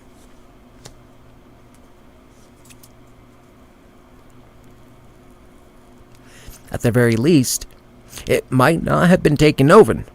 The fact that no radio signals had been emitted from there in the absence of any crew meant aliens could have let it be. Then Jennifer shot to her feet and frantically pointed at the computer screen. It seemed that our activity in Section 5 had attracted some unwanted attention from the invaders, and they were heading straight for us. We immediately started retreating back towards the airlock, hoping we could get out before they saw us. Alas, we were too late, and the monstrosities were too quick. 5 of them entered, just staring at us in confusion. They didn't seem to understand how we could resist their hypnotic sound and radio waves. Without hesitation, we opened fire on them and slowly walked backwards towards the exit. Once the invaders realized we could fight back, they charged at us with an impressive speed. John stood before us, putting 3 rounds in one of them with absolute precision. It seemed to knock it out, if only temporary, but he stopped just long enough for one of them to grab him. "John!" I foolishly called out, forgetting he couldn't hear me. It was too late. No sooner had they touched him before he pointed the weapon at himself and pulled the trigger.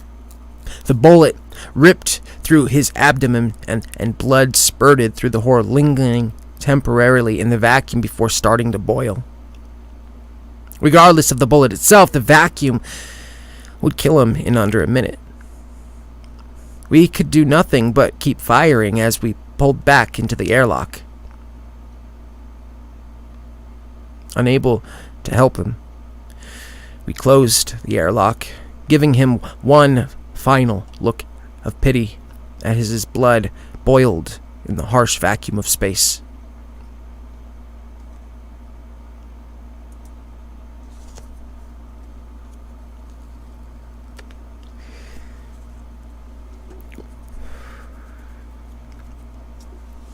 Take a look outside your window. Gaze upon the beauties the world beholds, the trees, the skies, the laughter of children.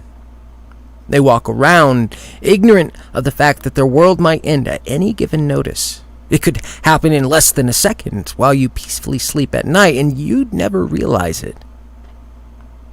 Imagine you're driving home from work. A brief flash fills the sky, an instant of surprise, then nothing. The world ends, leaving no trace of life behind. That's how a gamma ray burst would appear, a vast source of energy created by colliding stars millions of light years away. On the other hand, a false vacuum could extinguish all life in the universe just as easily, collapsing beneath the rules of physics, erasing everything humanity has ever been or could ever be. We wouldn't be able to stop it. Solar flares, black holes, or even a reversal of the magnetic poles. The universe is an endless, merciless, horrific void filled with uncertainty. Our place in it is absolutely insignificant. We are but parasites lingering in a hostile bubble, ready to burst at any given moment. Yet, we never take a moment to appreciate our luck. Every breath might be your last, so make sure it's worthwhile. Those were the words that raced through my mind as I watched John fall lifelessly to the ground, dead by his own hands. They were spoken by my old professor, a genius with a nihilistic personality, making sure we all knew just how fragile life truly is. John had given his life for us, standing his ground as the aliens charged, yet they only needed a simple touch to end his existence. That image, the fear and surprise, had been locked in my mind forever. We ran through the airlock, sealing it on our way to make sure nothing else could ever get through again. Once back on the moon's surface, we had to walk around Ares and travel 3 hours just to get to the factory. We couldn't even use a buggy lest we want to get detected by its automatic tracking system. It had been 2 hours since we started our EVAs, but with our modern tanks, we could easily last 8 hours before running out of oxygen, leaving us an ample amount of time to get going. If we were lucky, the factory still had a functioning life support system, despite having been offline for the past 2 years. We walked slowly, exhausted from the combat and subsequent escape. Despite gravity being only 1/6 compared to that of Earth, our suits made movement difficult, and in the process of fleeing, Jennifer had dropped the whiteboard, leaving us with no means of communication. Night had long since taken over the surface of the moon, plunging it into internal darkness. The picturesque view most think astronauts have, with the Earth shining brilliantly in the background, was not one we had the privilege of witnessing. Since Ares held the backside of the moon, we had little more than tiny stars filling up the sky, barely providing enough light to illuminate the dark, barren landscape before us. If nothing else, at least the darkness could provide us cover during our escape.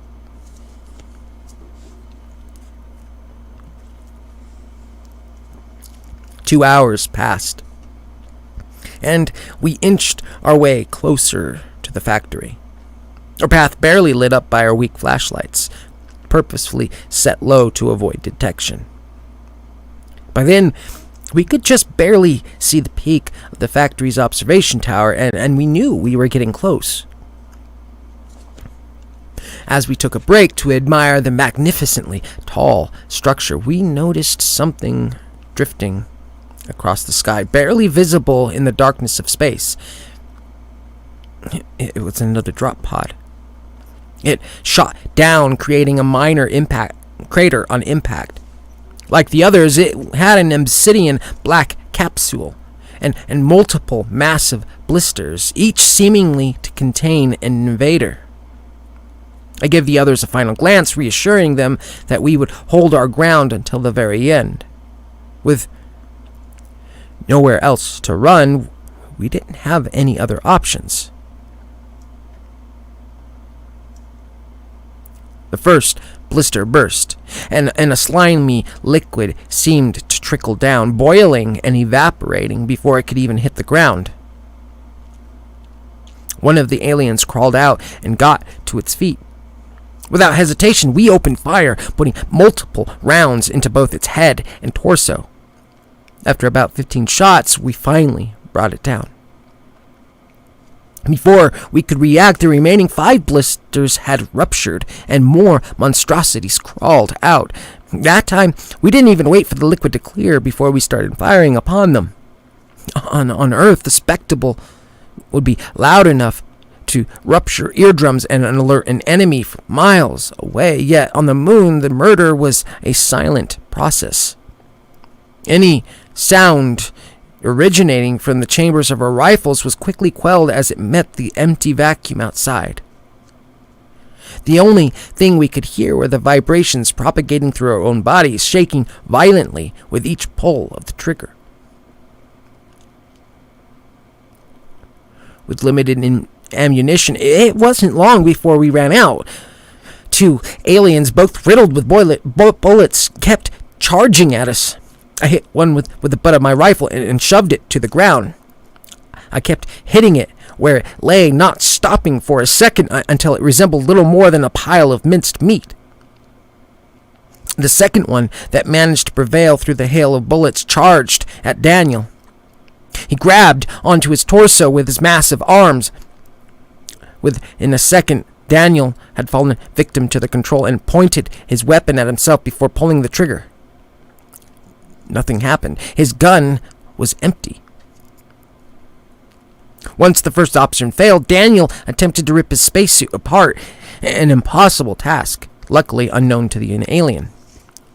Both Jennifer and I ran at the creature and pummeled it to the ground, smashing its horrific body with our empty rifles, not stopping until it died. Daniel had been freed, but in the process, he fell unconscious. We quickly investigated his limp body for any injuries or holes in the suit, but apart from his untimely slumber, he appeared fine. We looked at each other, realizing we'd have to carry him the rest of the way. I had never been so thankful for low gravity. The rest of the factory came into view shortly after, an impressive structure full of empty hallways and failed experiments, most classified above my own clearance. It had been abandoned after the development of the PAW stations. They were the best our technology had to offer, yet they'd been eliminated within the first hour of our invasion. Our failsafe and humanity's last hope against the inevitable end had been destroyed. We entered through the airlock as I carried Daniel on my back. What lay ahead of us was a massive network of hallways, expertly organized to keep anything confidential out of sight. In the absence of a maintenance crew, the station had fallen dark, with only minimal amount of energy and emergency lights to guide our way. Unfortunately, the life support had been turned off in our absence, meaning we had to rely on the constantly diminishing oxygen supply still within our suits. The factory, like Ares, had effectively lost its atmosphere. Of course, there were tanks of oxygen spread across the station by each airlock, but we would still be confined to our suits while we worked. Both Jennifer and I had been stationed there during our tenure aboard Ares. However, I suspected she knew more about the station than I did, as she guided us through the long hallways without an ounce of doubt. After several twists and turns, we ended up in a massive control area. It was dark, and every system had been deactivated to preserve power. Jennifer searched the room and quickly found a notepad and pen. She grabbed them and jotted down a single word: Faraday. Then she clicked her radio on, and I put Daniel down in one of the chairs, making sure he still had enough oxygen available. With mild trepidation, I turned my own radio on, and for the first time since we left the laboratories back at Section 3, we could talk to each other. Each major station here is built within a Faraday cage. Nothing can get in or out without being connected to the mainframe. We should be fine as long as we're just using our suit's radio systems, Jennifer said. All right. So you mind telling me what we're actually doing here? Shouldn't we get the fuck off the moon to warn Earth? I asked. I don't know if we can. How come? According to the records back at Station 5, the 2 shuttles attempted to escape, but none even made it off the surface. These creatures must be tracking our systems. I figured we might stand a better chance here, but still... Do we have any chance at all? She sighed. Maybe, but there's something we have to do first. What do you mean? Did they ever tell you about a project called The Last Resort? I immediately knew what the project entailed. It was something I read about during my initiation, but back then it had been little more than rumors and whispers.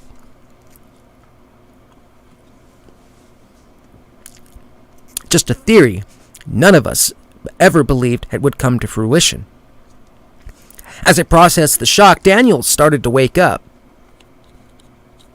He quickly noticed us talking and turned on his own radio. So, we're talking now. Are we safe? I shook my head. Not yet, but they can't hear us in here. That's a relief. I was about to go crazy. Jennifer interrupted. None of that matters anymore. It's time. Time for what? Daniel asked.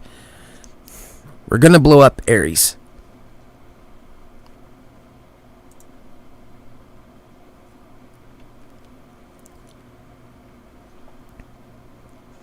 There will come a time when the last word is spoken by the last human left alive. A moment heard by none, to be forgotten by time itself. There will come a time where love dies and the last heart stops beating. One final embrace before death takes us apart, and one last kiss to say goodbye. Humanity, for all it's worth, will perish like so many other species before us. We will fight it tooth and nail, but no matter the case, our time will eventually come. There will come a time where all hope seems lost.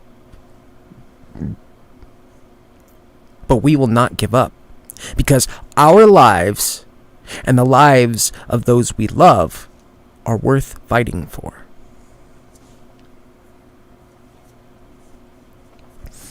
As we prepared our last mission, I recounted the events of the past days. Something about the situation didn't seem right with me.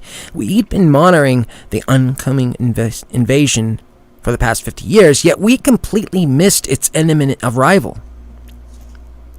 It doesn't make any sense, I whispered to myself, forgetting everything would be broadcast to the others. What doesn't? Jennifer asked. Their numbers. We counted, 150 signatures aboard Ares?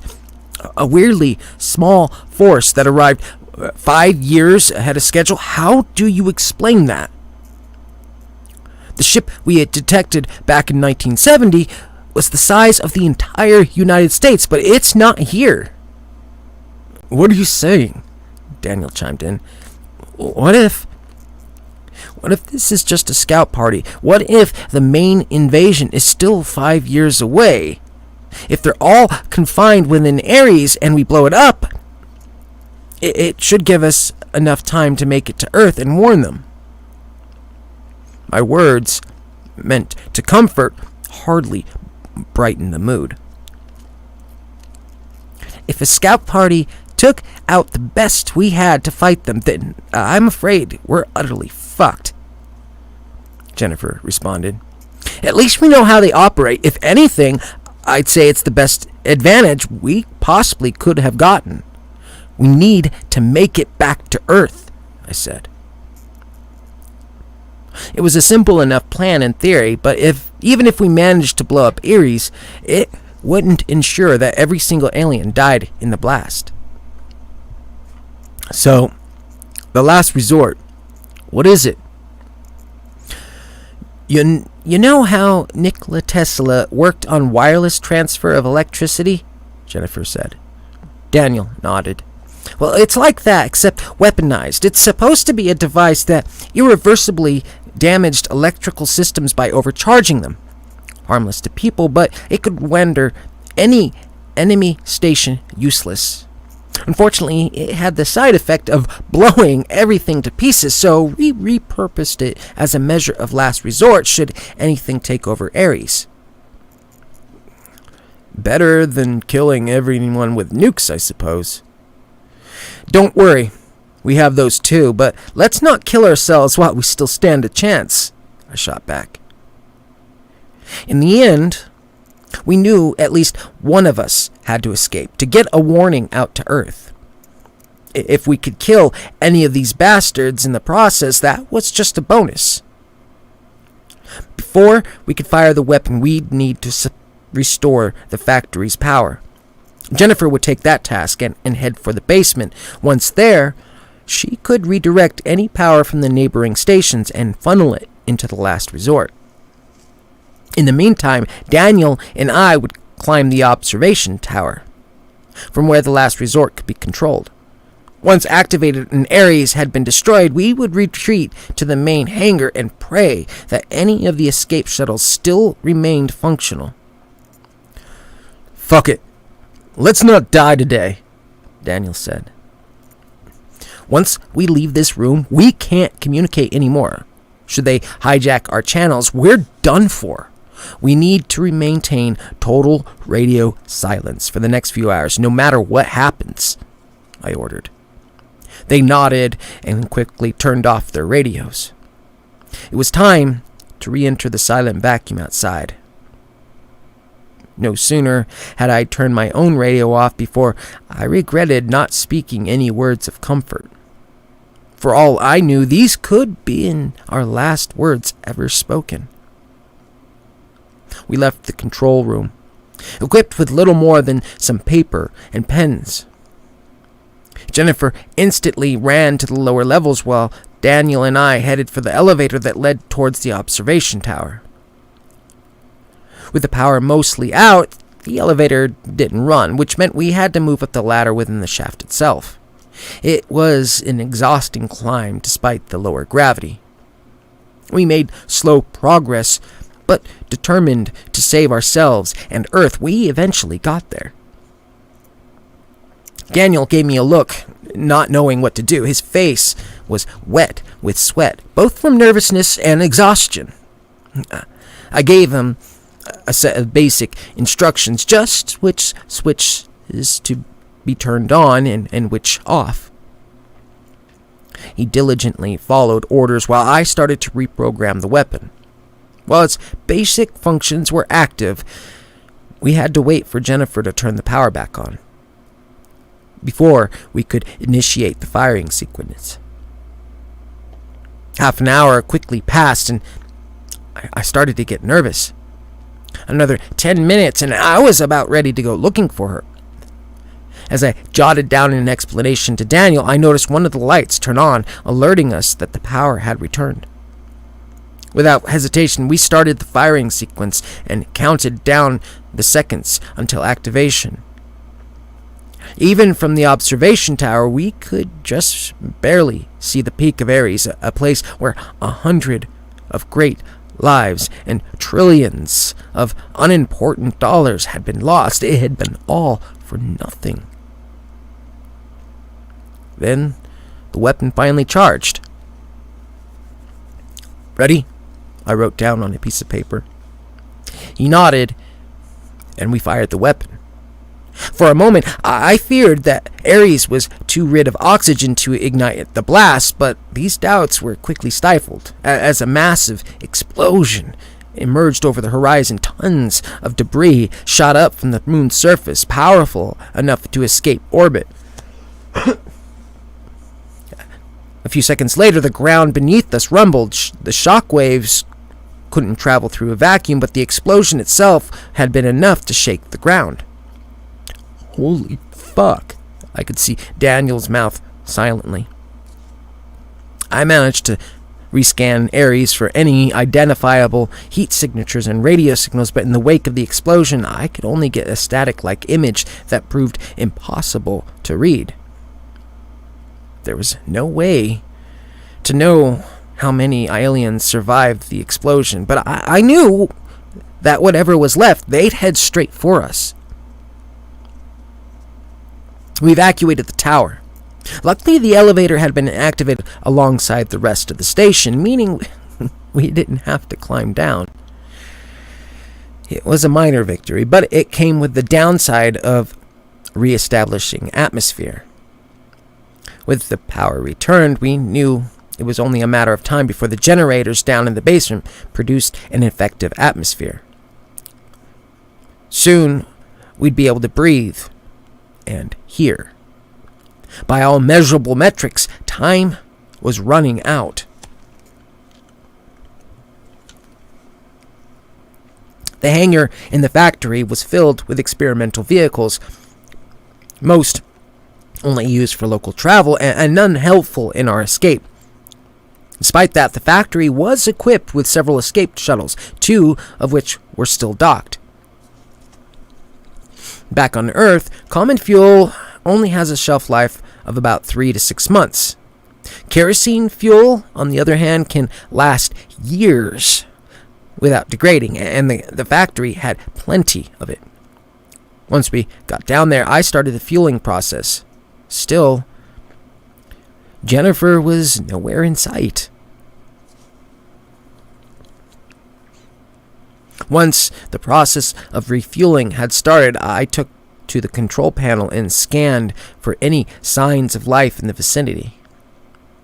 In the distance, only a mile away, I could see dozens of creatures approaching us. "Fuck!" I shouted, the words only echoing within my own suit. We still needed an hour to fuel, and based on the invader's speed, they'd be here just shy of that. The hour slowly ticked down, and by each passing minute, our deaths approached.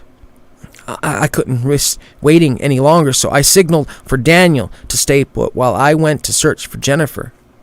Based on her signature, I tracked her to the basement of the factory, running around erratically.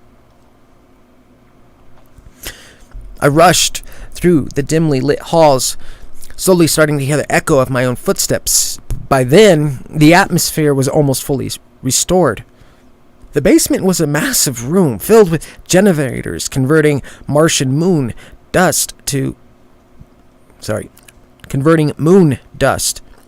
breathable oxygen. Jennifer was moving from generator to generator, deactivating them in an attempt to stopping air from being produced. She wasn't even wearing a helmet anymore. I approached her, noticing that each pillar next to the generators had been mounted with explosive charges. "We need to stop them!" she shouted as she noticed my presence. I took my helmet off, letting in a breath of stale air. "We're about to leave. Come on!" "It's too late. They're almost here. We need to bring the station down with us. I noticed the charges. A timer slowly ticking down. Within the next half hour, the station would blow, and unless we could escape, we'd be disintegrated with it. How'd you even find these? I used to work here, remember? Now put your helmet back on. I'm about to evacuate the air from this place. With that, the atmosphere once again vanished, and we were plunged into an everlasting silence. We left the basement and rushed back to this shuttle, still 10 minutes away from being ready. As I prepared the craft, the others stood in uncomfortable silence. We all knew that the station would be run over at any moment, and yet it's supposed to be overrun. We all knew that the station would be overrun in any moment, yet we had no weapons nor numbers to fight back with. I glanced over at a control panel, the blips on the radar growing ever closer. Then we felt it. The station shaking as the first set of doors blew open, and we were still not ready to leave. We looked at each other, doubt and fear on all of our faces. Then another shake as a second set of doors were breached. They were getting closer. Less than 5 minutes, they'd be on us. How long? Jennifer jotted down on the paper. I held up my hand, showing we needed 5 more minutes before we could launch. I looked at the door, wondering when it would blow open and the monstrosities would barge in to end us. I knew what had to be done. Someone had to lead them away from the hangar, trick them into another part of the station. As I turned around, I saw Daniel inside the shuttle, detaching a portable radio from the dashboard. He made the same realization as myself and was going to sacrifice himself. I tried taking it from him, but he pushed me away and rushed for the doors. Before they closed, I could see him flick the radio on, creating a mess of radio signals that would attract the aliens. Since it wasn't the one built into his suit, they wouldn't be able to control him. He started running in the opposite direction of the hangar, and the aliens followed diligently. Jennifer and I boarded the shuttle hesitantly and immediately got it running. She pointed back in the direction Daniel had run, but it was pointless. He had given us an opportunity, and if we didn't take it, we'd perish alongside him. We shot through the evacuation tunnel, garnering enough speed easily to escape the moon's weak and unstable gravity. Even then, we couldn't speak until the oxygen levels rose within the shuttle. All we could do was stare out the window and then wait for the charges to detonate. There wouldn't be much of a blast to speak of. Without oxygen to carry the fire, the station simply collapsed as the beams evaporated, killing anything still within. Daniel had saved our lives and taken down what remained of the scout party in process. Once at a safe distance, we finally removed our helmets but kept the radio off.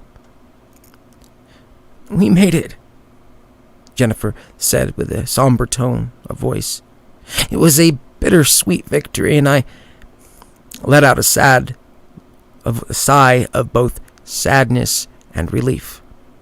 We failed to protect Earth, and Ares had been taken out by a simple scout party. It was only thanks to the heroism of our fallen friends that we were given a chance to warn Earth. We'd survived the first wave, but as previously suspected, a much larger force will reach us in the next 5 years. With current technologies and the multiple wars we fight amongst ourselves back on Earth, we don't stand a chance. This will be our last stand, and the only hope of victory we have is to stand together as one.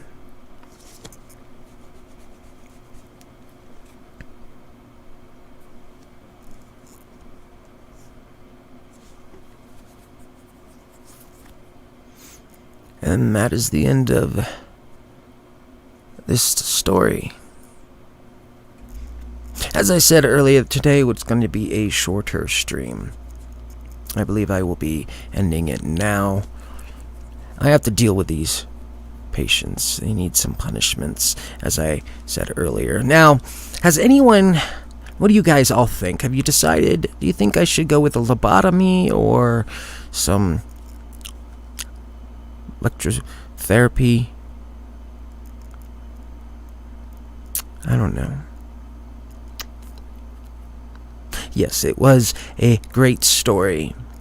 Unfortunately, I didn't know how soon it was coming out and missed the story coming out early before it was already read by other narrators such as the Dark Shaman. So, but because I had spoken with the writer beforehand, and he had let me know that as soon as it was done, I would be able to read it. But, yeah, timing didn't work as planned. So, it's alright. Well, I do make sure I feed you all. Obviously, you aren't being fair when you eat. Is one of you, the patients, taking all of it? Because I give you a massive feast to select from. Obviously, I'm not giving you individual foods, but I am trying to find something as I let you all choose from this selection. Now, if there is one who is taking from the rest, I need to know so I can deal with that. Because that is unacceptable, and I will not permit such behavior.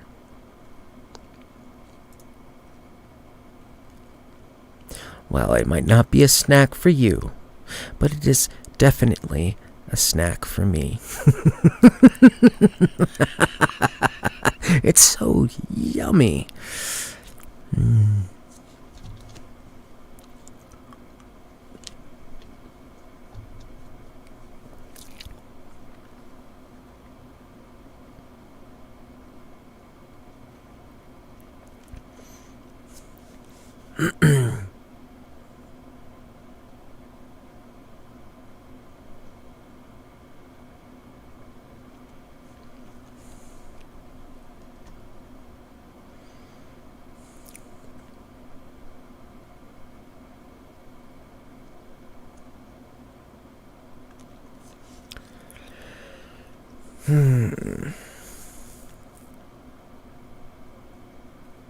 So, I guess we'll just call it an evening. Now, for anyone who is on my Discord, I will go ahead and be in the voice chat there for a little while longer.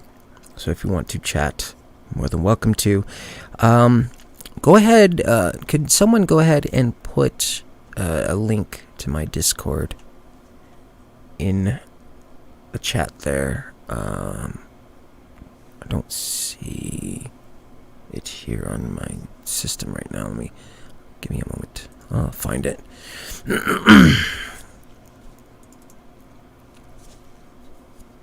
That way, in case anyone, I don't think anyone is new, but in the event there is someone new, they can join Discord. Let's see.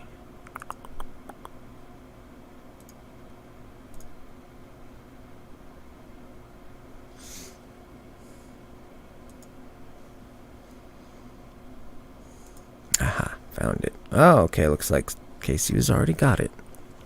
I was literally about to paste it right then.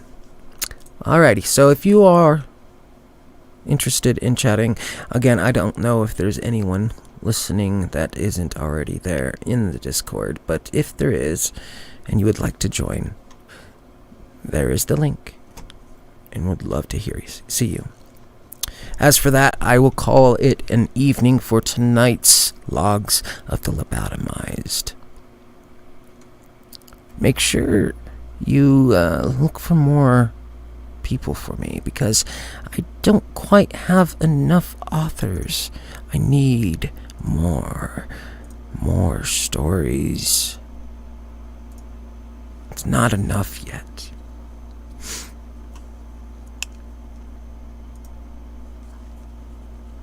So, bring me more, so I can provide you with the beauties of the horrors to come. Provide you with the sights unseen. But I can't do that without writers. And more patience, more of you to listen. Invite your friends, invite your family. They will all find a place here at the asylum. I promise that. And with that, I will call it a good evening, so I can deal with some patients who have agonized me and antagonized me and irritated me and exasperated me to no end. It was quite frustrating. I will see you all again on the next Logs of the Lobotomized on Wednesday. Have a wonderful evening.